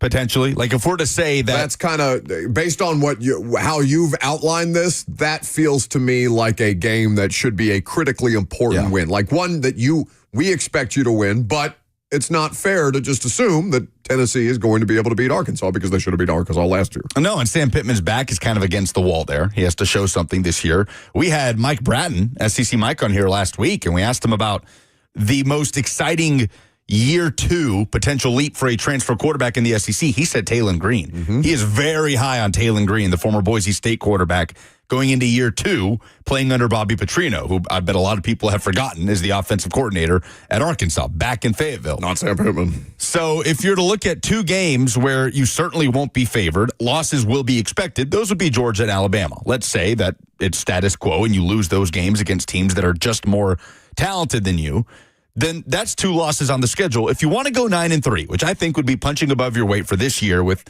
the aftermath of the Nico saga and how that all played out, then some of the games that you have to win are Arkansas at home, right? You probably have to win one of Arkansas at home or Oklahoma at home. But the game that I circle the most on this schedule is at Florida, second to last week of the year. You haven't won in the Swamp in over 2 decades. And that's going to be fascinating because it will go from being a matchup so early in the season that we really don't know what these teams are, and it sets the tone for the remainder of the year, to at the end of the season where we will very much know what Florida is under Billy Napier, if DJ Lagway lived up to the hype at quarterback, and exactly what Tennessee's identity will be, whether it's Joey Aguilar at quarterback, if they are able to sustain their success in running the football the way that they did last year under Dylan Sampson. Individually, it's almost no way that happens, but they've been a successful team running the football in the Heupel era entirely. Will that carry into that game, the second to last week of the season in Gainesville? I'm so fascinated by the intrigue around that game and what the discussion will be around each team. To me, that's the most interesting game on the schedule at the moment. Is there a chance that Billy Napier's not the coach of Florida by the time we get to November 22nd? Like, could it go that sideways? I don't know what the administration of Florida might handle. I mean, we talked to Pate about this, and he kind of talked us both off the ledge a little bit about Billy Napier standing with the Florida administration. And he's a believer in what they're doing. He's a Napier believer, if you will, in what they're doing down there. It's not quite as good as a believer. Yeah, doesn't have the same ring to it. Yep. Florida is so interesting because last year, they go 7-5? If you told any Florida fan, 7-5, and I want to say that was year 3 of Billy Napier. Mm-hmm. In today's day and age of college football, where patience wears thin so much quicker than it has ever before, if you told any Florida fan the day he was hired to replace Dan Mullen, who got Florida to a certain level but just couldn't really elevate, recruiting wasn't good enough, and Billy Napier's brought in to be that guy that takes you to the next level. If you told any Florida fan when he's hired in 2022, year 3, 7-win regular season, they'd say, okay, he's on the way out, right? But the discussion around him going into 2024 was such that he was the most pre-fired coach in America. There's no way he'll survive this. Mm-hmm. And they have this gauntlet of a schedule. Especially with the kind of mishap that cost them a game like the Tennessee game. Exactly. They go 7-5, 8 with the bowl win, the Gasparilla Bowl, 8-5 with that crazy schedule. And then suddenly the schedule is favorable to Billy Napier because you went 7-5, but it's graded on a curve because of your schedule. But now that expectation is elevated in 2025, and you have the same schedule. The road and home is just flipped around. You go to Miami in week 1 now instead of hosting Miami, right? Like you host Texas instead of going to Texas. In terms of the strength of opponent, the schedule is still brutal for Florida, one of the toughest in the country. And the expectation's different because you can't just scrape by with 7 wins and say, oh, look what he did against that schedule. Now what can he do next year? That time has passed. For Billy Napier, this is the next year with DJ Lagway at quarterback. So I don't know what it will take for the discussion to circle back around to Billy Napier's a dead man walking. To his credit, he dug out of it last year. The discussion around Florida in that late November game against Tennessee is going to be so interesting. I can't wait to see what it looks like as Tennessee will go down there with hopes to, I suppose, either keep it with the baseline of expectation, which is in that 8-4 range, or to get their first win in Gainesville in decades and maybe punch above their weight for 2024 with a 9-win season, and then you can make it 10 with the bowl win. And that would have Tennessee fans feeling fantastic going into 2026 with Faison Brandon coming down the pipe. 615-737-1045 is the number. We'll get to the phone calls here in just a second. There's also a comment from a Vanderbilt fan that I want to read in the chat, but Lucas has things to tell people about first. I do, because one of the biggest nights in Tennessee sports is fast approaching. The Tennessee Sports Hall of Fame Class of 2025 induction banquet is presented by the Tennessee Titans, coming up not this Saturday, but next, July 19th at the Omni Nashville downtown. And this class is loaded, including some of our teammates here, Ron Slay, Coach Doug Matthews, Shea Weber, Andy Kelly, Tamika Catchings. You can celebrate the legends that have shaped Tennessee's sports story. Tickets and tables are going fast, though. So you go to tshf.net now and you can reserve. So some comments here from the YouTube chat. Vandy Eli, which, there's probably going to be some bias there, says the potential of Vandy's success this year is being criminally under-discussed. Okay, so let's run that through the purview, because what you've just described as success for Billy Napier has good context around it. Context is required always when you talk about Vanderbilt, specific to the football program, as to what would define success. Vandy's schedule this year, as you look at it, is not super daunting, but I think in particular, you have to keep in mind Diego Pavia's health and how much it derailed them. Vandy has projected their college football win totals, and this is courtesy of FanDuel, is currently at 4.5. Wow. I would have said 5.5. I would have gone higher. I definitely would have gone higher than 4.5. So The bottom of the SEC barrel right now is Mississippi State has the lowest projected over-under, 3.5. Vandy and Kentucky, both at 4.5. Then 5.5 Arkansas, 6.5 Florida, and Oklahoma before you get into teams 7.5 and above. The idea that Vandy should exceed 5 wins this year, I don't think is completely ridiculous. I don't think what's the most difficult game on Vanderbilt's schedule this year? Well, here's the thing about Vandy's schedule. Last year, their most impressive mark of the season, obviously, was knocking off Bama. And it gets them to 6-6. Mm-hmm. I'd argue their second most impressive performance was staying in it at home against Texas and only losing by, 10 in that game, whatever the final score was? Final score of the Texas game was 27-24. Oh, losing by 3. Yeah. Excuse me. Yeah, that's right, because they scored. They were down 10, scored a touchdown, and lined up for an onside kick, didn't get the onside kick. So taking that game down to the wire, to me, was the second most impressive feat of Vandy's season in a loss. Again, just like Florida, just like everybody. Same schedule, home and road flipped. You got to go to Bama this year. You got to go to Texas this year. And you can get back the Georgia State game that you lost on the road last season. You get them at home in week 4, right? But Vandy's schedule is no joke, man. To go to South Carolina, go to Bama, go to Texas, and go to Tennessee, that's a tough 4-game road slate in the SEC, and your home teams are LSU, Mizzou, Auburn, Kentucky. There's winnable games there, absolutely. But LSU is expected to be a contender this year with a Heisman contender potentially at quarterback. You're looking at an Auburn team where they are demanding down there to take a big leap under Hugh Freeze. Vandy's schedule is so much so that his golf game is currently being criticized, or how much golf he's playing. Yes, it is. Yes, very presidential discussions going on down there. Did you see Lane Kiffin quote tweeted and be like, "Game's on point, coach"? He quote tweeted a picture of Hugh Freeze on the golf course. Oh yeah, Hugh Freeze is feeling it down there. So I don't know, man. Vanderbilt's schedule, they're going to have to. I think they would have to pull an absolute shock like they did last year. So obviously they're capable, but I think they'd have to pull a shock similar to that level to surpass their 6-win regular season total from last season. 615-737-1045 is how you jump in. How about Tyler in Kentucky? What up, y'all? Yo. Have y'all already given the tickets to that one Amber lady? Mm-hmm. She was wrong. About? The shot. Jalen Wells ain't the one that shot it. Gigi Jackson did. Lies! Well, but in principle, does it matter if she got the player wrong as long as she got the scenario right? I think that she should be fact-checked. I don't want the ticket. You just want the callers held accountable? I appreciate that.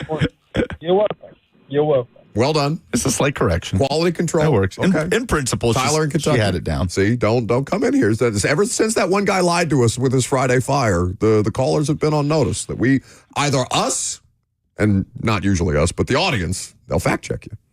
I would lie. No, you would for sure lie. I would. Oh, I'd lie my ass make something off. up. Yeah. Oh, my dog was hit, and I miraculously. What's the worst lie you've told to win something? Oh, I used to lie in college and tell people that I was the punter, like girls at parties. I had a buddy that did that at Tennessee. He would tell people that he was a part of the baseball team. He looks like an All-American, like quarterback, like athlete type. And he could for sure lie to people and tell them that he was on the Vols football or baseball team. Well, I've done it about anything. Like, say you're in the bar and, like, some attractive women are there, but they look like they may be drawn to the finer things in life. Like coming up and saying, my dad invented the Hot Pocket. Or my dad perfected the toaster. Like, the toaster that you use now is actually my father's original design. Saying things like that. Like, no one's going to, if you're drunk and you're a little off your axis, no one's going to notice that you're lying about these things. The hang glider, yes, my father perfected that design. Yes. The first one that killed people, that wasn't him. The thing that got it right, that was my guy. He perfected it. Yes, our last name used to be Parachute. It was French. We've since changed it. And it could be your last name if you'd like to lay with me tonight, fair maiden. Oh, what I would have done to witness something like that. Just to be able to scream across the bar at you, lie! All the great things you could do with a time machine, And the first thing I would choose is to go back to ECU and just watch Robert Walsh lie to in him a bar. Yeah. It's just me, and they're like, listen, baby, I bowled a perfect game yesterday. Like, just the worst lies. They're not even noticing him, like their backs are turned to him. I do appreciate it so much that man waited basically an hour to call us to fact check that woman. Like, he had to get it right. Yeah, I'm sure he looked it up himself before he called it in to make sure that he had the facts right. So Amber, it seems, got one slightly biased, though. I think that was an honest mistake as opposed to outright lying to us like that one dude did. All right. We've been doing the most interesting thing about every NFL division. We will do the NFC West coming up next.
Welcome back to the show, fueled by Hattie B's Hot Chicken. The most interesting thing about every division in the NFL, we've done that in the last couple of weeks.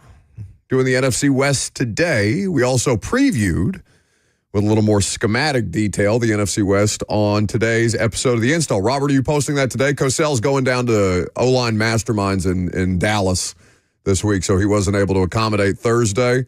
The Duke Manyweather, it's like tight end U, but for linemen. Yes, he'll be able to make excuses for anyone that he trains. Duke Manyweather? Yes. It is really? hilarious to see him run to defend the people that he trains. But if he does not train them, he would be like, he just needs to work harder. He just needs to show up and pay money to be at our game next year. Yes, 100%. Smart marketing. Not saying Duke doesn't know what he's talking about. I just always think it's funny. Like not Tyler Booker. Who's the guard for the Cowboys? First-round pick. He was originally going to be a left tackle. Who'd you say? Tyler Smith. Okay. Tyler Smith trains with him, and he was like, he's going to be a great player. But when he was drafted as a rookie, a lot of people poo-pooed the pick. He was like, he's going to be a great player. You guys need to stop it. Well, you hope that those results bear themselves out for J.C. Latham, who is also going to be in attendance. He was down there training with Trey Smith also. I remember talking to J.C. about that during mandatory minicamp, and I guess he is going back down for O-Line Mastermind. So Titans fans hoping that at least some benefit comes from Duke Manyweather's camp, although I did not know that he was out here, with a persecution complex against people who don't train with him. They are currently scheduled to go out Thursday, but if you thought the audience was particularly good, I can get that changed, and I will put them out today. I'm fine with Thursday. We might as well keep the same schedule. Okay, if you would like that changed, you need to make your opinion known in the F&M Bank chat. Let Buck know that you want the install today, and maybe we'll work on it. Yeah, if you want the install early, you're welcome to tell us about it. But I just told Robert if it's easier for him, go ahead and just schedule it for Thursday, even though we did tape the episode today. We did talk a lot about the NFC West in terms of the Titans, because that is one of the two full divisions that are on the Titans schedule this year. It's AFC West and NFC West. So a good deal of that conversation is not just about the teams themselves, but also how the Titans might be able to handle that situation, because those are two teams with a lot of good defense, or two divisions with a lot of good defenses top to bottom. It's going to be a really good test for the rookie quarterback of the Titans this year, both home and away. If I asked you, if we went around the room and said the most interesting thing about the NFC West in 2025, what would you submit? Sam Darnold.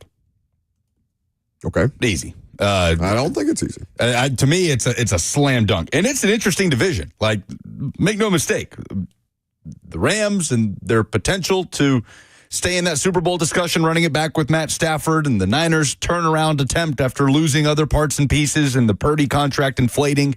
But for me, it's got to be Sam Darnold, who was, would we say, the most talked about free agent of the NFL offseason? Was he the most intriguing?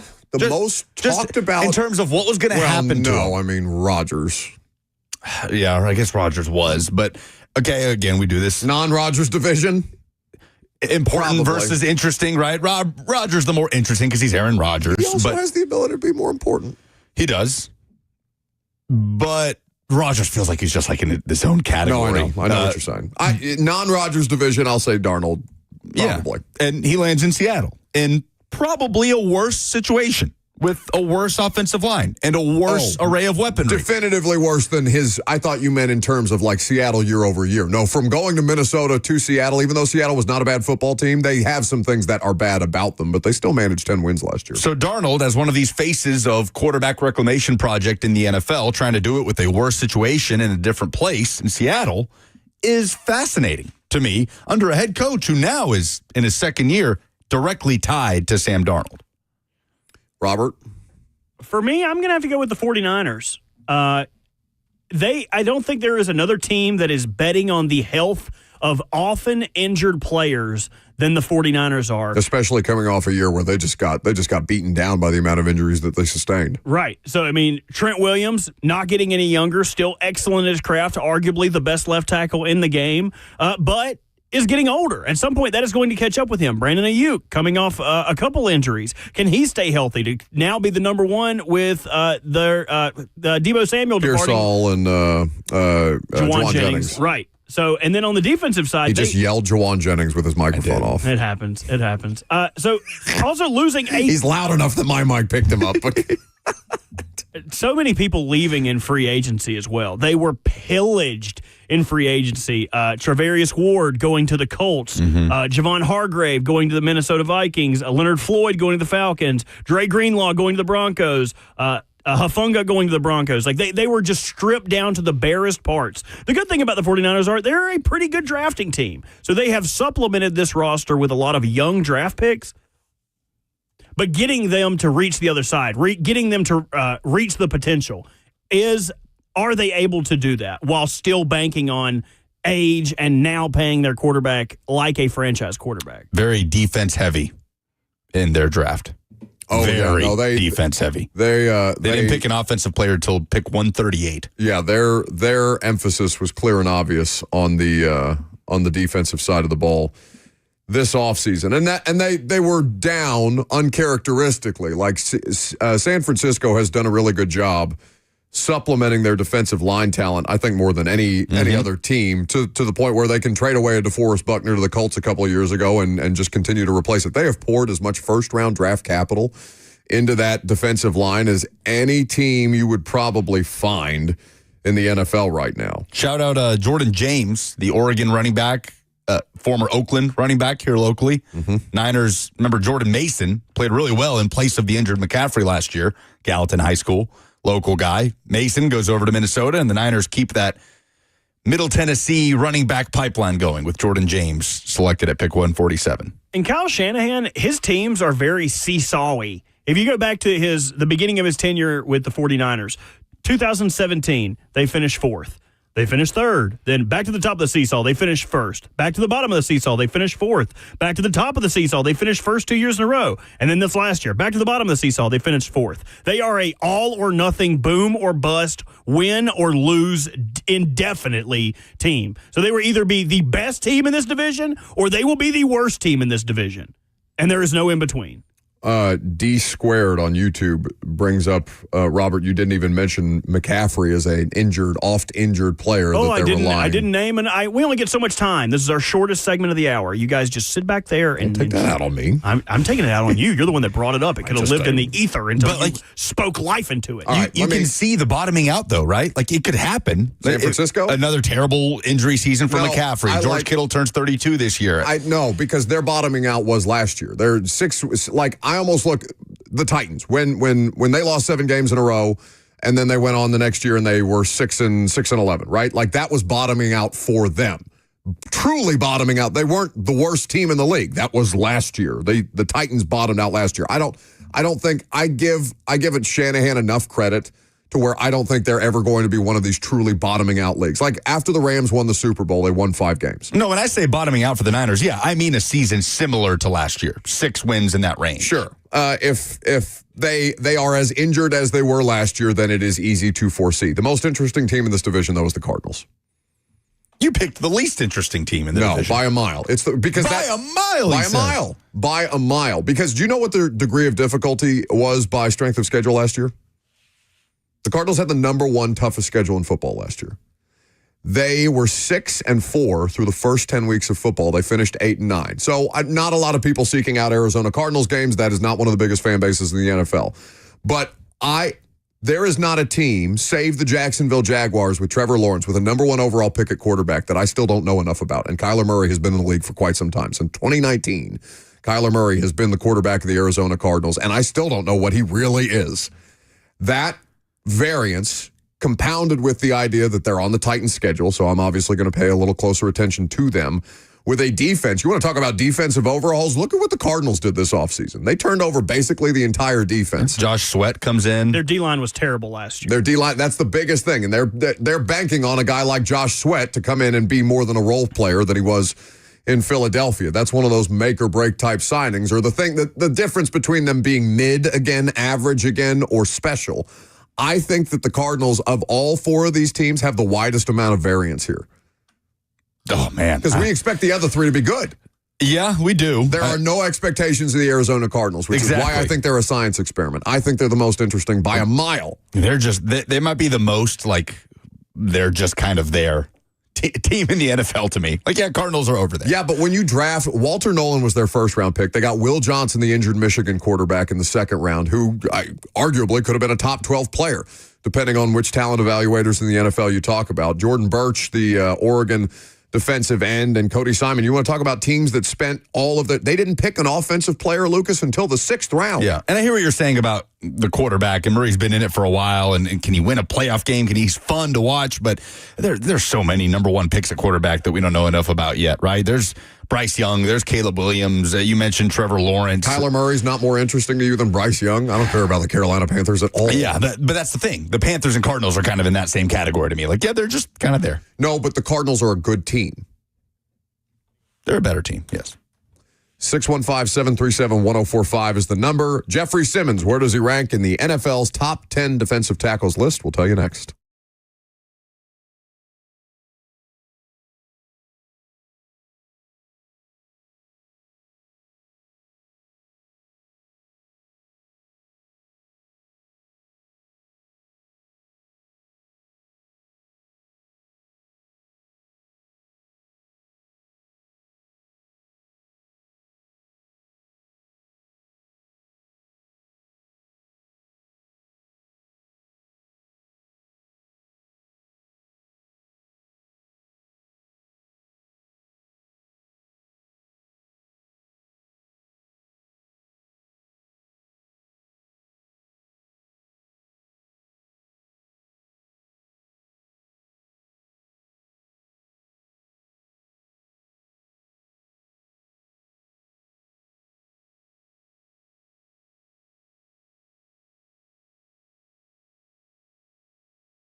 It is 12:03. Good afternoon from the 104.5 The Zone studios. I'm Lucas Panzica. ESPN's 2025 top 10 ranking for the defensive tackle position came out this morning. Titans D tackle Jeffrey Simmons ranked 4th in the NFL, one spot behind Jalen Carter of the Eagles, one spot ahead of Quinnen Williams of the New York Jets. Orlando Magic star Paolo Banchero has agreed to a 5-year, $239 million maximum rookie contract extension. It could go up to $287 million. Former Tennessee guard Jemai Mashack made his summer league debut with the Grizzlies on Monday. 23 minutes off the bench, he contributed 5 points, 9 assists, 4 rebounds, 2 steals, and a block in a 1-point loss to the Jazz. For all your foundation repairs and waterproofing needs, visit USSTN.com. Breaking news at once on your home for the Titans and Vols. This is 104.5 The Zone.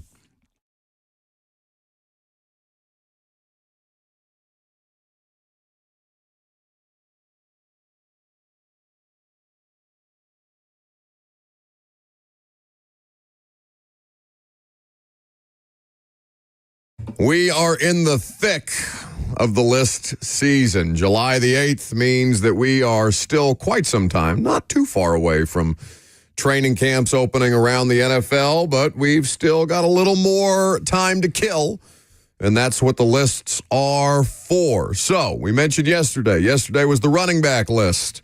The poll that ESPN's Jeremy Fowler puts out to league executives, coaches, and scouts each and every year. They take their votes, they put the votes together, and they come up with a list of the top 10 players at each and every position. So yesterday was the running backs list. There were no Titans even in the honorable mention category.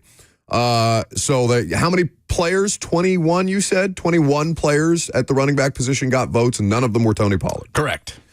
So the defensive tackle category is where we figured was going to be the only Titans appearance that you could probably bank on that's not named specialist, right? And that would probably at this point only belong to Morgan Cox as a long snapper. Jeffrey Simmons is, of course, in the top 10 defensive tackles in the NFL. He is too high on this list as far as I'm concerned. The list currently, Dexter Lawrence is the number 1 defensive tackle in football. He got hurt last year, but he was having an absolute hell of a season. That front is going to be fascinating. It's good. Yeah. It should be good. Brian Burns, Kayvon Thibodeau, and then they draft Abdul Carter in the first round. Add Abdul Carter to that mix? It's. I don't know if they're going to be able to do anything offensively, but that defense is going to make life a living hell. I mean, think about that. Brian Burns, Kayvon Thibodeau, and Abdul Carter. Any one of those 3 guys would immediately be the best pass rusher on the Titans. Yes. And Dexter Lawrence. To your note about Dexter Lawrence, the pressures from nose tackles since 2022. Dexter Lawrence is number 1 with 103 pressures since 2022. The next closest nose tackle is Vita Vea with 23. He has 80 more pressures over that span than the next highest person. He's just otherworldly as far as generating pressure at the nose tackle position. We have never seen anybody like this at the nose tackle position. Like Aaron Donald, other people you could make side remarks about. But Dexter Lawrence is truly doing something special. Yeah. So the list goes like this from 1 to 10. Dexter Lawrence, Chris Jones, Jalen Carter of the Eagles, Jeffrey Simmons, Quinnen Williams, Leonard Williams with the Seahawks, Nnamdi Madubuike, did I say that correctly, Robert? That is correct. Of the Baltimore Ravens, DeForest Buckner at 8, Vita Vea at 9, and Cameron Hayward of the Pittsburgh Steelers, the ageless wonder. He is 36 years old and still getting it done. Cam Hayward is a badass. They threw him in there for the name. But he's still a good player. Yeah, he's still good. He's just not better than the people that were receiving votes underneath him. Find someone that loves you as much as Robert hates anything AFC North outside of Baltimore. No, but I don't think, usually I would accuse him of being soaked in bias, but I don't think that he's got an unfair point there, that there are honorable mention players who probably have a greater impact at this point in their careers than Cam Hayward at 36 years old does, but he is still a good player. Because this list is a projection, as we talked about last year, who are going to be the best defensive tackles this season. Kobe Turner is a good player. He should be in this list. Well, he should be in the top 10 anyway. Zach Allen and Zach Sealer were my 2 that I thought could have made this list were both left off. The plague of the Titans, Zach Sealer. That was the guy who intercepted Will Levis and then decked him en route to the end zone a couple of years ago. For the Dolphins. Fun fact about that player, he was Ozzie Newsome's last draft pick as the Ravens general manager. He had to get cut because they didn't have room on the roster to keep him. Really? He was a 7th-round pick, ends up going to Miami, playing extremely well. The biggest thing that surprised me here is Jeff being ranked above Quinnen Williams. He shouldn't be. That surprised me. The reasoning is interesting. I mean, Jeremy Fowler writes this out. He goes on for a while, says Simmons has been a staple in the top 10 due to unique power that some evaluators consider the best in the league. He's risen as high as number 2 because of problems he gives opposing guards and centers. Evaluators are trying to make sense of his lack of production last season. 5 sacks, 9 QB hits, the latter of which ranked next to last in the top 10 or honorable mention categories among players who played most or all of the season. An NFC executive said, quote, still dominant versus the run. I didn't see the same pass rush explosion. They note that he was better. They cut him slack because of what he doesn't have around him compared to what he had with Danico Autry supplementing him. But this last quote is what's interesting. An NFL coordinator says to Jeremy Fowler, quote, morale gets low and it's hard to rush when you're always playing from behind. He is still one of the most complete players. So they're questioning effort. It is harder. I see what he's saying. I feel like there is a fine line between that toughness. Like, sure, I guess you could. That is how you could oversimplify it. But how else am I supposed to take that? I also understand the standpoint of being a 3-win football team down by 20 in the fourth quarter. Didn't stop Calvin Ridley or Tony Pollard. And it getting a lot harder to rush the passer. Well, yeah, because they're not dropping back. They're running the ball. Yeah. They're killing clock. But that's what he's supposed to do best. And he does. That is what he does best. Let me make sure that I'm clear about that. That is what he does best. But he's not the interior pass rusher that any of these other dudes are. That football people seem to think he is. But he hasn't been. This is potential. We're talking about a player and potential. Jeff's still under 30. Jeff's 27 years old. That doesn't mean that he can't be everything that he should be or everything that people expect him to be. But I just, as we talk about this being a projection, Robert, what was your biggest issue yesterday with the running backs? That the circumstances that the running backs are surrounded by should not impact the running back ranking. Yes? Correct. That was one of the biggest situations. So Jeff is getting bonus points because the rest of the team sucked last year in the context of this? Basically. Yeah. Okay, and that's fine. Like, we also gave that credence, understandably so. But if we're talking about a projection based on who the player is, Quinnen Williams is a better player than Jeff Simmons. Now, that's probably the biggest issue that I would take on this list. I wouldn't drop Jeff. Like, Jeff should be. Jeff has higher level traits than Nnamdi Madubuike, even though Nnamdi Madubuike has been a more productive player than Jeff Simmons here in the last couple of years. A little bit. And that's why this list is so tough, is because there are so many different types of defensive tackles. Like, Nnamdi is not someone who is going to go in there and face a lot of double team blocks and win. The whole reason that you would pay Nnamdi that money would be that you would facilitate double teams elsewhere. Mm-hmm. That's why they have Travis Jones. That's why they monster out of UConn, right? Yes, correct. So you want him to be fighting one-on-ones. I don't think Jeff is necessarily at such a disadvantage in double teams that it would take him out of plays. That is the case for Nnamdi. If he is double teamed, someone else is obviously getting a single team, but his play is not nearly as effective when he is double teamed. What's the more valuable commodity? What do they keep telling us is the more valuable commodity from an interior defensive lineman these days?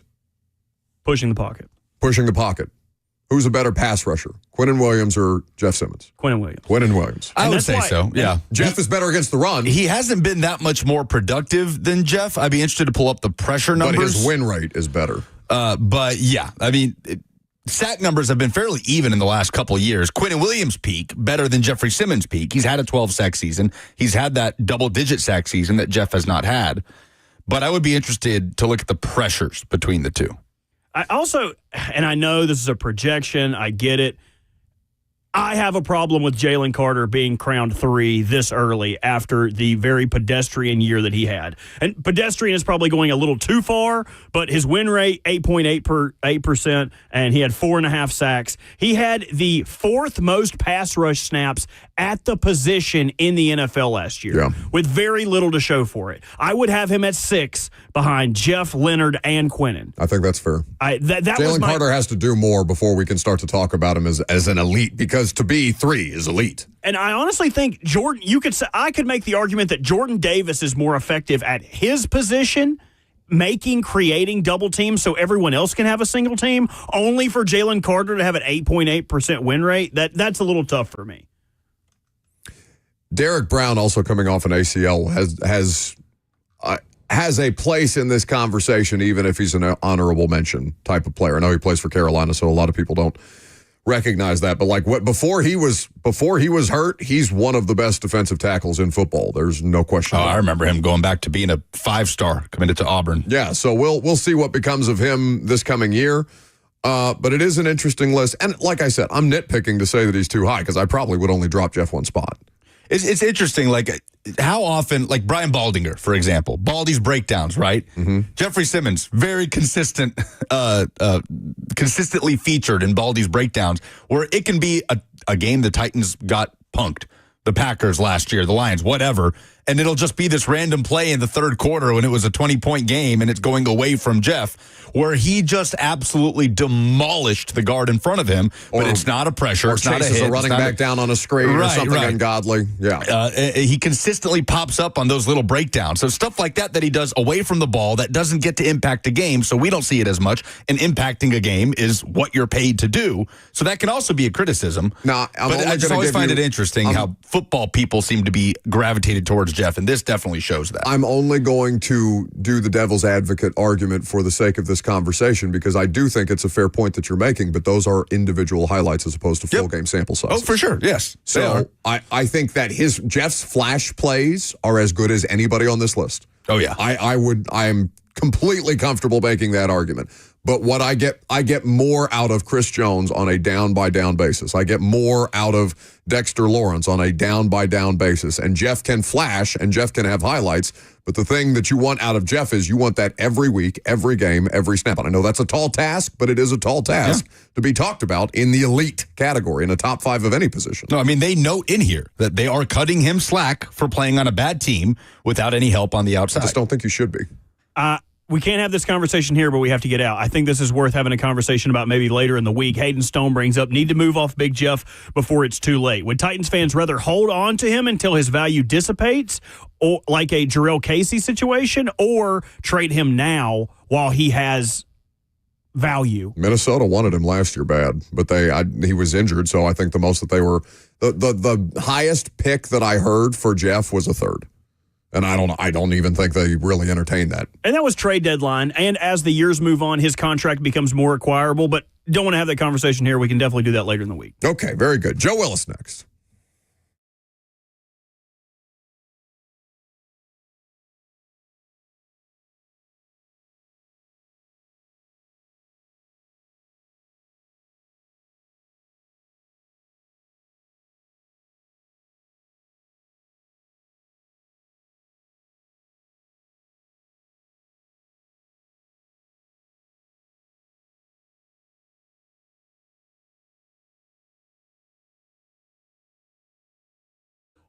Hey, friends, it's Lucas. If you're new to Nashville or you've been here for a while, odds are you've got a clean-out project that is long overdue. Well, the most reliable folks I know that can help you are the folks over at J&J Services. For over 2 decades, J&J Services have been providing dumpsters for local businesses, construction sites, home clean-outs, and demolitions. They provide commercial dumpster service for your favorite restaurants and convenience stores, and they provide roll-off dumpster service for everyone, from 60-story high-rises to your neighbor's farm. J&J Services also can offer trash compactors, making those large loads a little bit smaller. And they can supply you with porta potties for your special event. For the safest, most reliable service you can get in Middle Tennessee, call them for a free quote at 615-599-7778. JNJServices.com, where they always keep it trashy.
Welcome back to the show, fueled by Hattie B's Hot Chicken. Best hot chicken in the world. Looking forward to talking to Nashville SC goalkeeper Joe Willis here in just a second. I'm told he has a very impressive mustache. Beyond that, he plays on a very impressive team. In fact, so impressive that MLS, Lucas was just telling me, puts out a weekly power ranking. So MLSsoccer.com puts out a weekly power rankings, and Nashville SC comes in where on this weekly power rankings? Number one. Number one. For the first time. Damn. What are you doing back there? Just this damn Twitter, man. Twitter, I'm putting my phone up to the Zone TV camera, is closed out on my phone. Mm-hmm. Yet still, from having the link up earlier, for some reason, when we come back from break, it just blares through, no matter what app I'm on. Yeah, I think he's lying. I think he's lying, too. I think he's watching TikTok videos. Who are you going to believe, me or Elon? I'm glad that's what his phone comes back playing from the path.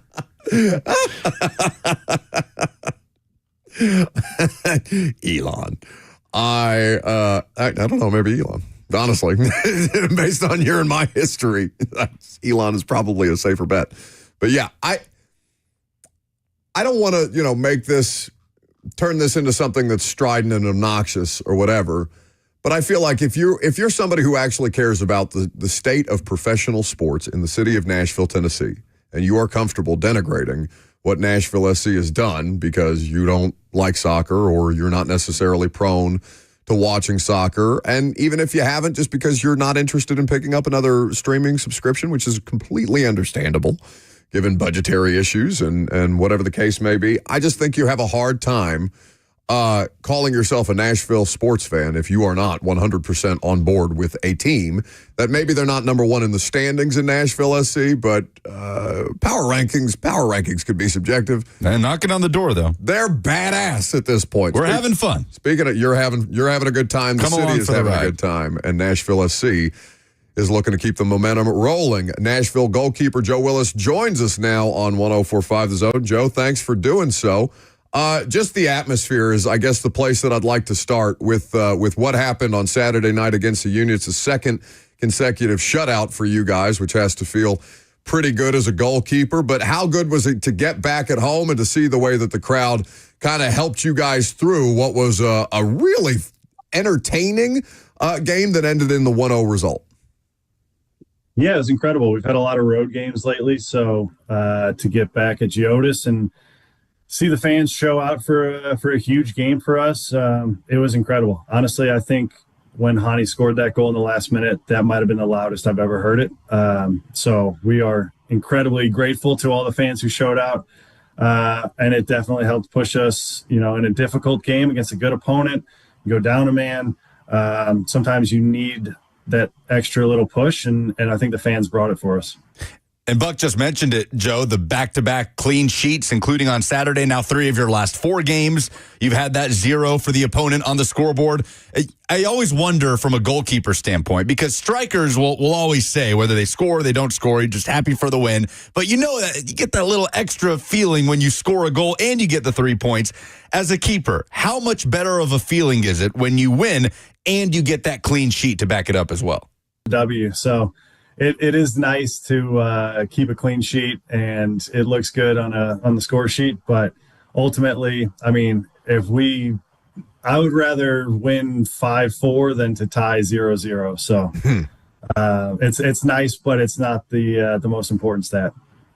You've got the U.S. Open Cup semifinals for the first time in club history, as a matter of fact, with DC United. Quarterfinals, excuse me. DC United coming up here in the next couple of days. Tomorrow, as a matter of fact, you can catch the game, 8 p.m. We carrying it on 104.5 The Zone, Lucas? We don't do the Open Cup games. We just do the MLS regular season games. It will be televised on Paramount Plus. Either way, you guys went to D.C. and were able to get a win in that situation as well. Joe, for you guys, what are you looking forward to about the rematch?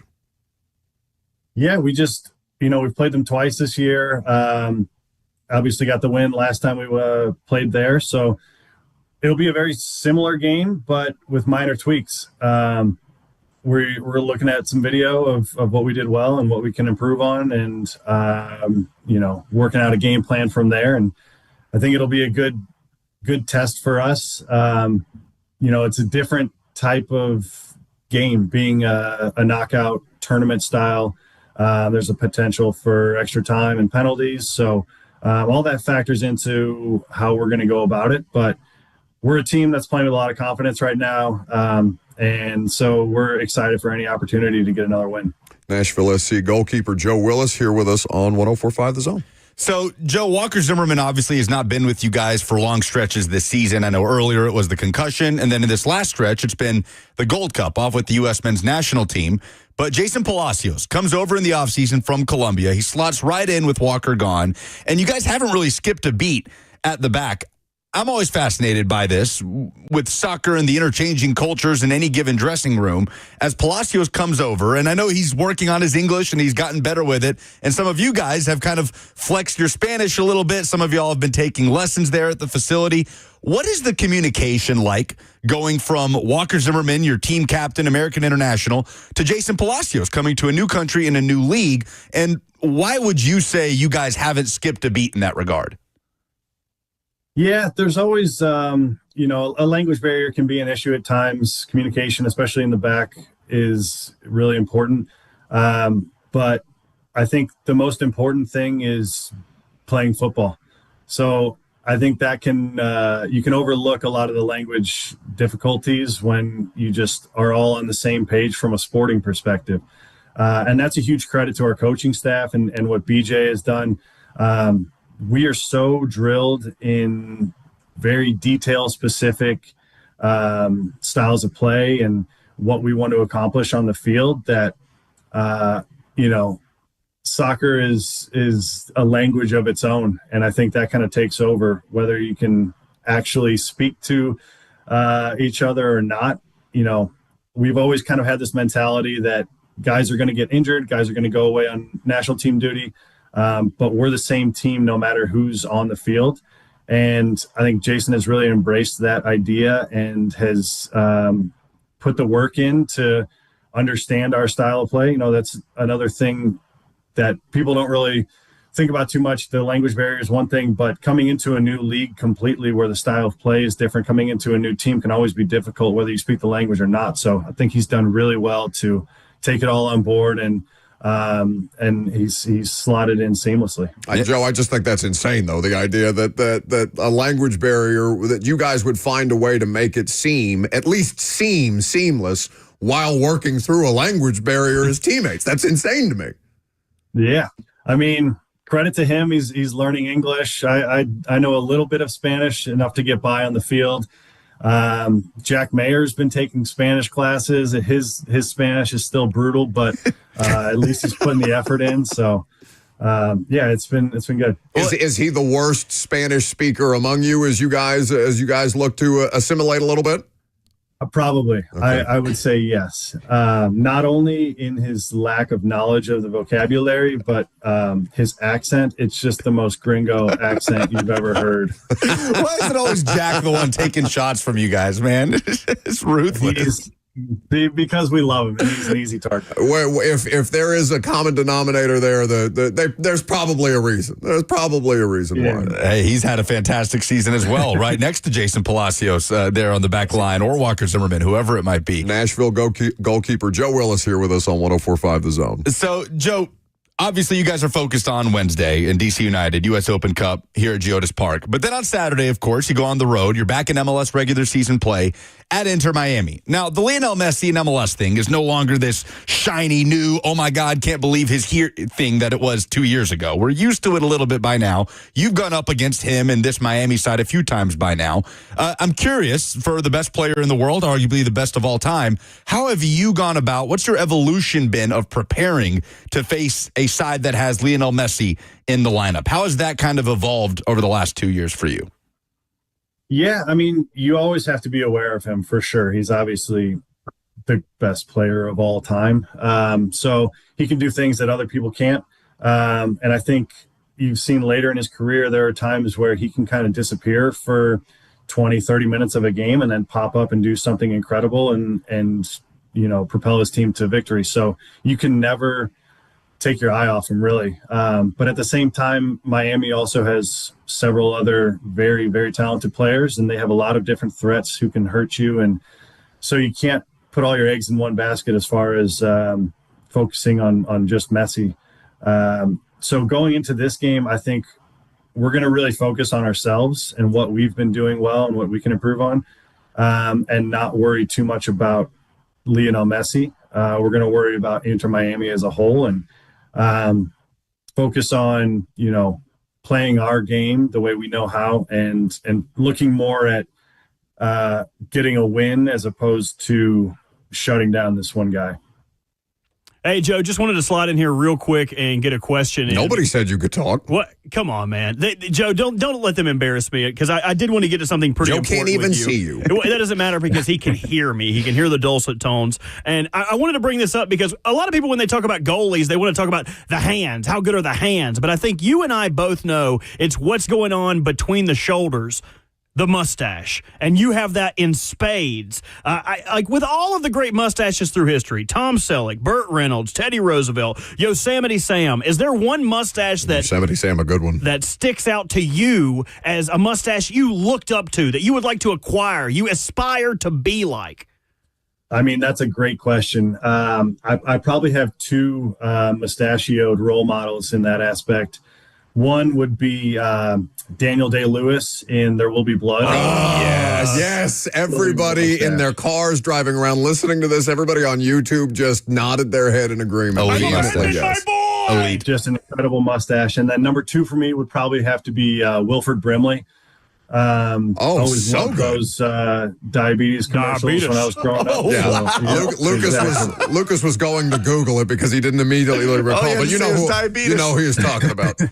Do you have diabetes? Yeah, so those are my two: Wilford Brimley and Daniel Day-Lewis. Excellent list. So if you are ranking, if you look to the screen, it's the fellow to the left of you. You'll notice that he is also sporting a terrible mustache. What would you rank him 1 to 10? 1 being awful, 10 being that's a good looking mustache. What would you say about his stash? I mean, it's looking good. A darker haired mustache always looks better. That's the one thing I don't got going for me right now. But I give it a 7. Eat it back There's there. no Daniel Day-Lewis. That's fine. I aspire just as Joe Willis does. Joe, thank you for letting us waste some of your time today. Continued success for you guys. Looking forward to seeing Wednesday's result and then Inter Miami on after that. Thank you, guys. Appreciate you having me. Nashville Thanks, Joe. Appreciate you, Joe. Love you. Stop it. The club is going to put a restraining order on Robert Walsh after the series of interviews, commenting on Dan Lovitz's appearance at the end of our segment. No, not handsome. Not commenting on Dan Lovitz. Lusting after Dan Lovitz. Does NSC employ any ugly players? Or is there anyone who is ugly on this team? I think that's a uniquely soccer player thing. Like per capita, like if you did percentage of roster that was good looking, soccer's up there, right? Like football players, grunt, growl. There's some grunts in there, yeah.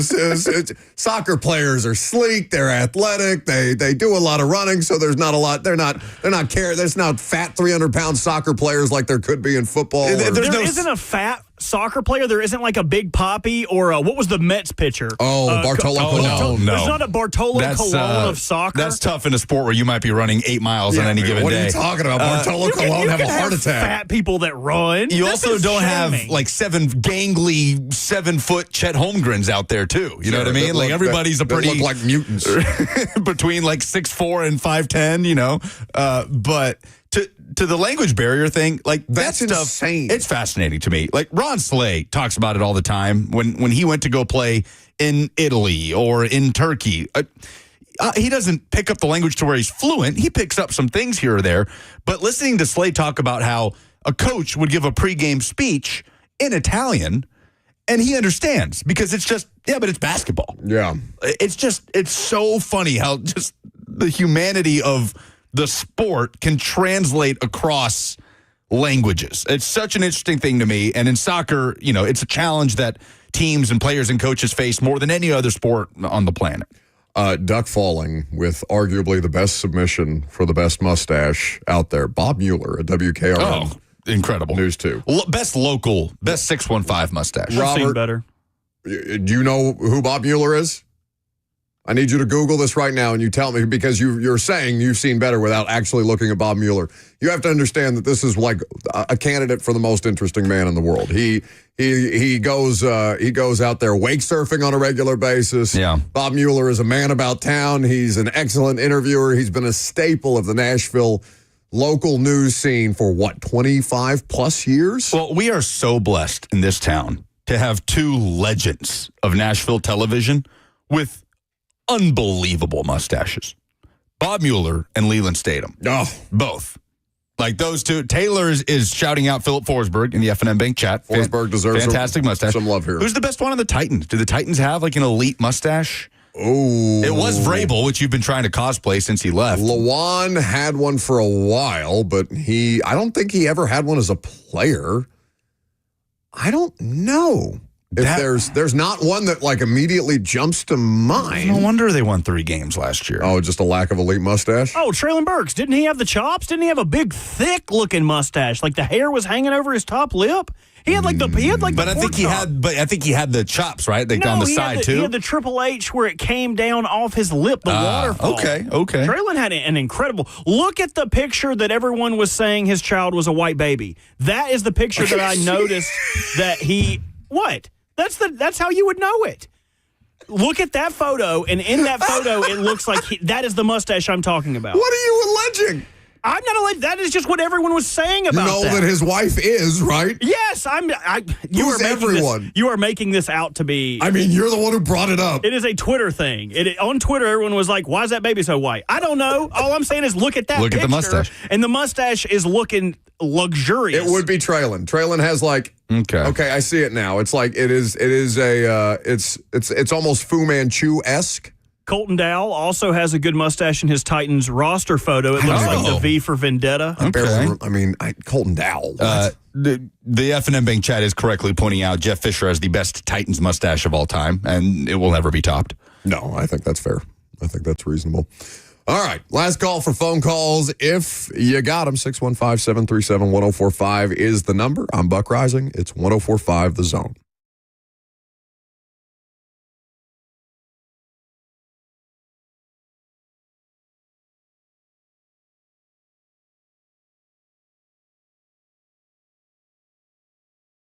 Trajan Wealth is here to help you as they have helped so many other people get your financial house in order, whether it's retirement planning, wealth management strategies, or investment tactics. That is what you need Trajan Wealth for, to just help you through that process. If you're not feeling the sizzle with your current financial advisor, you should call Trajan Wealth today and make sure that you are spending as much time planning for your retirement as you would one of your summer vacations. There are so many different things that Trajan Wealth offers, and Trajan Wealth CEO Jeff Jr. fully appreciates the importance of true independence. He founded Trajan Wealth as an independent firm, allowing fiduciary advisors the ability to customize a portfolio to meet your unique goals and needs. Call Trajan Wealth to discuss options for achieving that financial independence today. Their number is 615-270-5000. That's 615-270-5000. Or visit them online at TrajanWealth.com. Advisory services offered through Trajan Wealth, LLC, an SEC-registered investment advisor. This is a paid advertisement.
Oh. Welcome back to the show. Fueled by Hattie B's Hot Chicken. Nobody would accuse Joe Willis of having a pencil-thin mustache. Does a pencil-thin mustache look better than just a mustache that's been allowed to grow?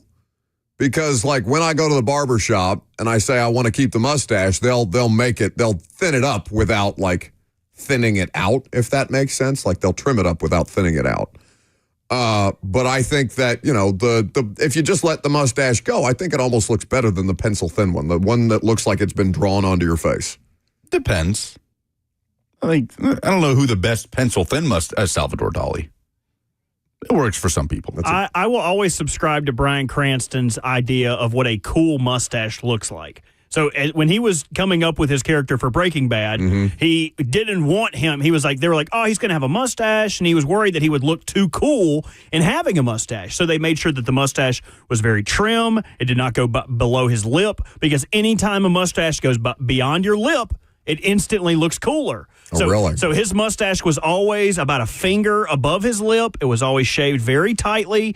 So anything other than that, I think, fits the Bryan Cranston model of a cool mustache. Does his mustache evolve throughout the show? Maybe does it become cooler?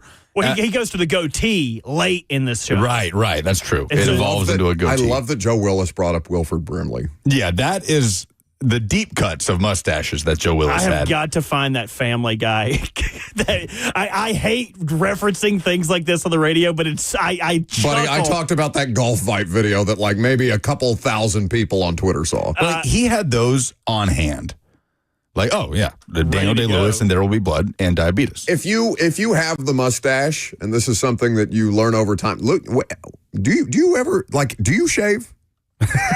We've said this. I mime shave. I shave. Oh, you cosplay shave? Right. I put on the shaving cream, and then I just wipe it off with a towel just to feel like a big boy. Now I understand why he takes his angst out on me every time I grow the mustache, because he's sitting in the mirror staring at himself. He'll put the full shaving cream lather on, take the razor, just go down and be like, "Why won't you grow?"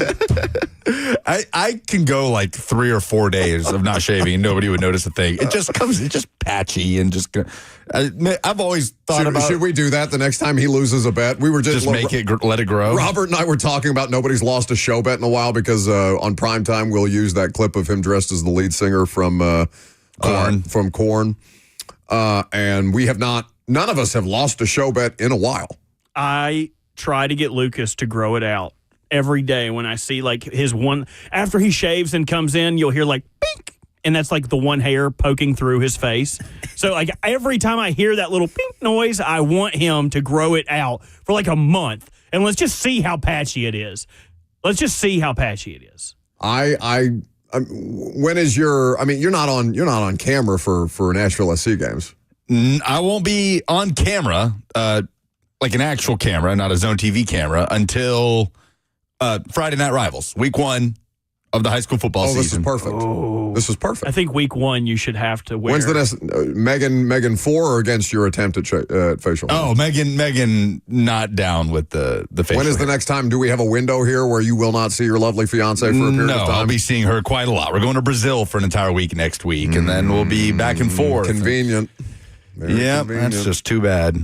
Because like I got a tattoo on Thursday. My arm hair is growing back faster than Lucas's attempted facial hair. Just not in my genetics. It's okay. I played that Wilford Brimley clip, and I cannot play it on the air. The Family Guy one? Yes, I would encourage. Why? What's he talking about? I would encourage. He's having a rough day, and he was like, "I ran out of strawberry jelly, and I took it out on the dog." And oh no, I can't. It gets worse. I'll tell you the break. D Squared says we have failed to mention Borat in the mustache conversation. Great mustache. When's the last time you've? Well, we have Borat around here somewhere, but we'll wait at least another minute before we get to him. When's the last time you've rewatched Borat? Not long ago. Yeah, too long for me. Every time my friends get together, we have a slight movie marathon where we have to see Borat and we have to see Bruno. If you'll remember, Bruno's the last movie I walked out of. That's really? Bruno? That's a messed up. I walked out of Bruno. Like the transitions when it's the male phallic object and it opens up to talk to you to say Bruno. Yeah. Okay. I think that might have been the point where I walked out. You walked out after that? No, He's not androgynous enough we can both fantasize about it? It wasn't even like that. I feel like I went to see that with like dudes on my freshman year football team or something like that, and they're trying. Football locker rooms can be some of the most homophobic places, but also some of the places where the most questionable behavior that would be otherwise criticized in normal places goes down. I don't know what about that made it seem like a good idea, but it felt like, yeah, we probably this is too much. The best part of the entire movie for Bruno, if you guys haven't seen it, I'll spoil it for you. He's out in the wild camping with a bunch of cowboys because he's trying to learn the American way. They're sitting around the campfire. He's trying to find common ground, and he's like, which of you would be, do you watch Sex in the City? He's like, what Sex in the City girl would you be? And one of the cowboys next to him goes, I ain't none of them, I'm Donnie. He goes, that's such a Samantha thing to say.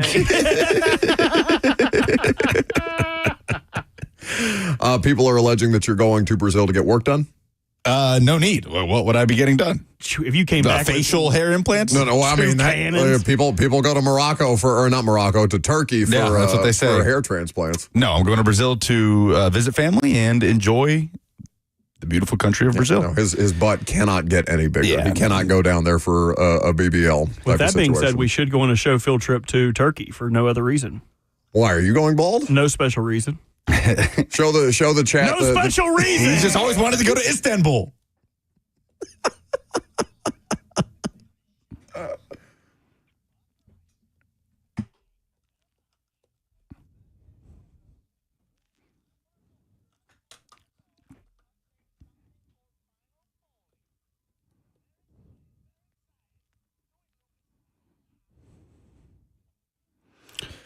Presented by Two Rivers Ford, the South's most trusted Ford dealer. What is Tennessee football's most important game of the season? Tennessee Hill says Oklahoma will be coming to Neyland Stadium for a rematch, and it'll be later in the season, about midseason, as opposed to the SEC opener like it was last year. That will be, that again is one of those swing games. Will you be 8-4? Will you be 9-3? Oklahoma absolutely is one of those games. You get them at home with John Mateer at quarterback, and I think some pressure on Brent Venables to show that they can bounce back and get back to the college football playoff discussion. That's probably the best submission. I said Georgia initially just because that's a game that will come with expectations, though I don't think anybody expects Tennessee to be one favored or two win that game, even if Georgia is not in their most competitive version of themselves. I also submitted Arkansas at home, given that was one of the most confusing losses Tennessee had last year. It wasn't confusing. It was very clear how Tennessee lost that game.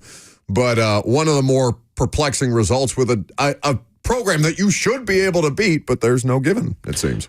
A few people did submit Georgia, but Eldon says Alabama. Can Josh Heupel win on the road against a premier opponent? It hasn't been done yet, and it needs to happen to prove he truly is the guy, and he's not Tennessee's Mark Richt. Is Alabama a premier opponent right now? Yes. Oh, yeah, without question. Just by nature of Tennessee, Alabama, or just like they're one of the most football? No, they're one of the most talented rosters in the country. Okay. Alabama absolutely is one of those opponents this year. But he's right. Heupel has yet to show that he can go on the road against an elite opponent and get that win. So that absolutely is up there. Jeffrey Simmons ranked number 4 among NFL defensive tackles. Too high, too low, or just right? 62%, vast majority, say just right. 30.4% say too high. Only 7.6% say too low. Too high, but by degrees. Like, I probably wouldn't drop him more than one spot. Who has the best mustache of all time? V-Love says locally, Bob Mueller. And he posts some pictures of Bob Mueller. Michael is giving Tom Selleck. That was my submission. I think Tom Selleck is the GOAT of mustaches. Oh, what a Rolly Fingers. Raleigh, who is that? Rolly Fingers is a former player for the Oakland Athletics. Oh, okay. That is. You know him as an old man. If you look up his photo of him later in life, you would recognize him. Against some Sam Elliott submission here. Darius submits the Pringles can. Oh, yeah. Look, that's really good. That's a good the best. Will Young submits Ted Lasso. Fantastic. Jason Sudeikis can grow a mustache. It's a really good mustache. Why can I not picture Ted Lasso? Oh, it's a fantastic mustache. What is better, hot dog or burger? 85% going for burger. Yeah, it's not even a conversation. I will say the locker room back here, all the producers, Zach, came in here to let me know they are Team Hot Dog. I'm so Team you are Hot not Dog, alone. man. Those are the polls. All right, very good. That's the show. No prime time for me tonight, so we will talk to you next tomorrow morning at 10 a.m. Have a great rest of your afternoon. Maybe have a cheeseburger, maybe have a hot dog, depending on your preferences. See you then.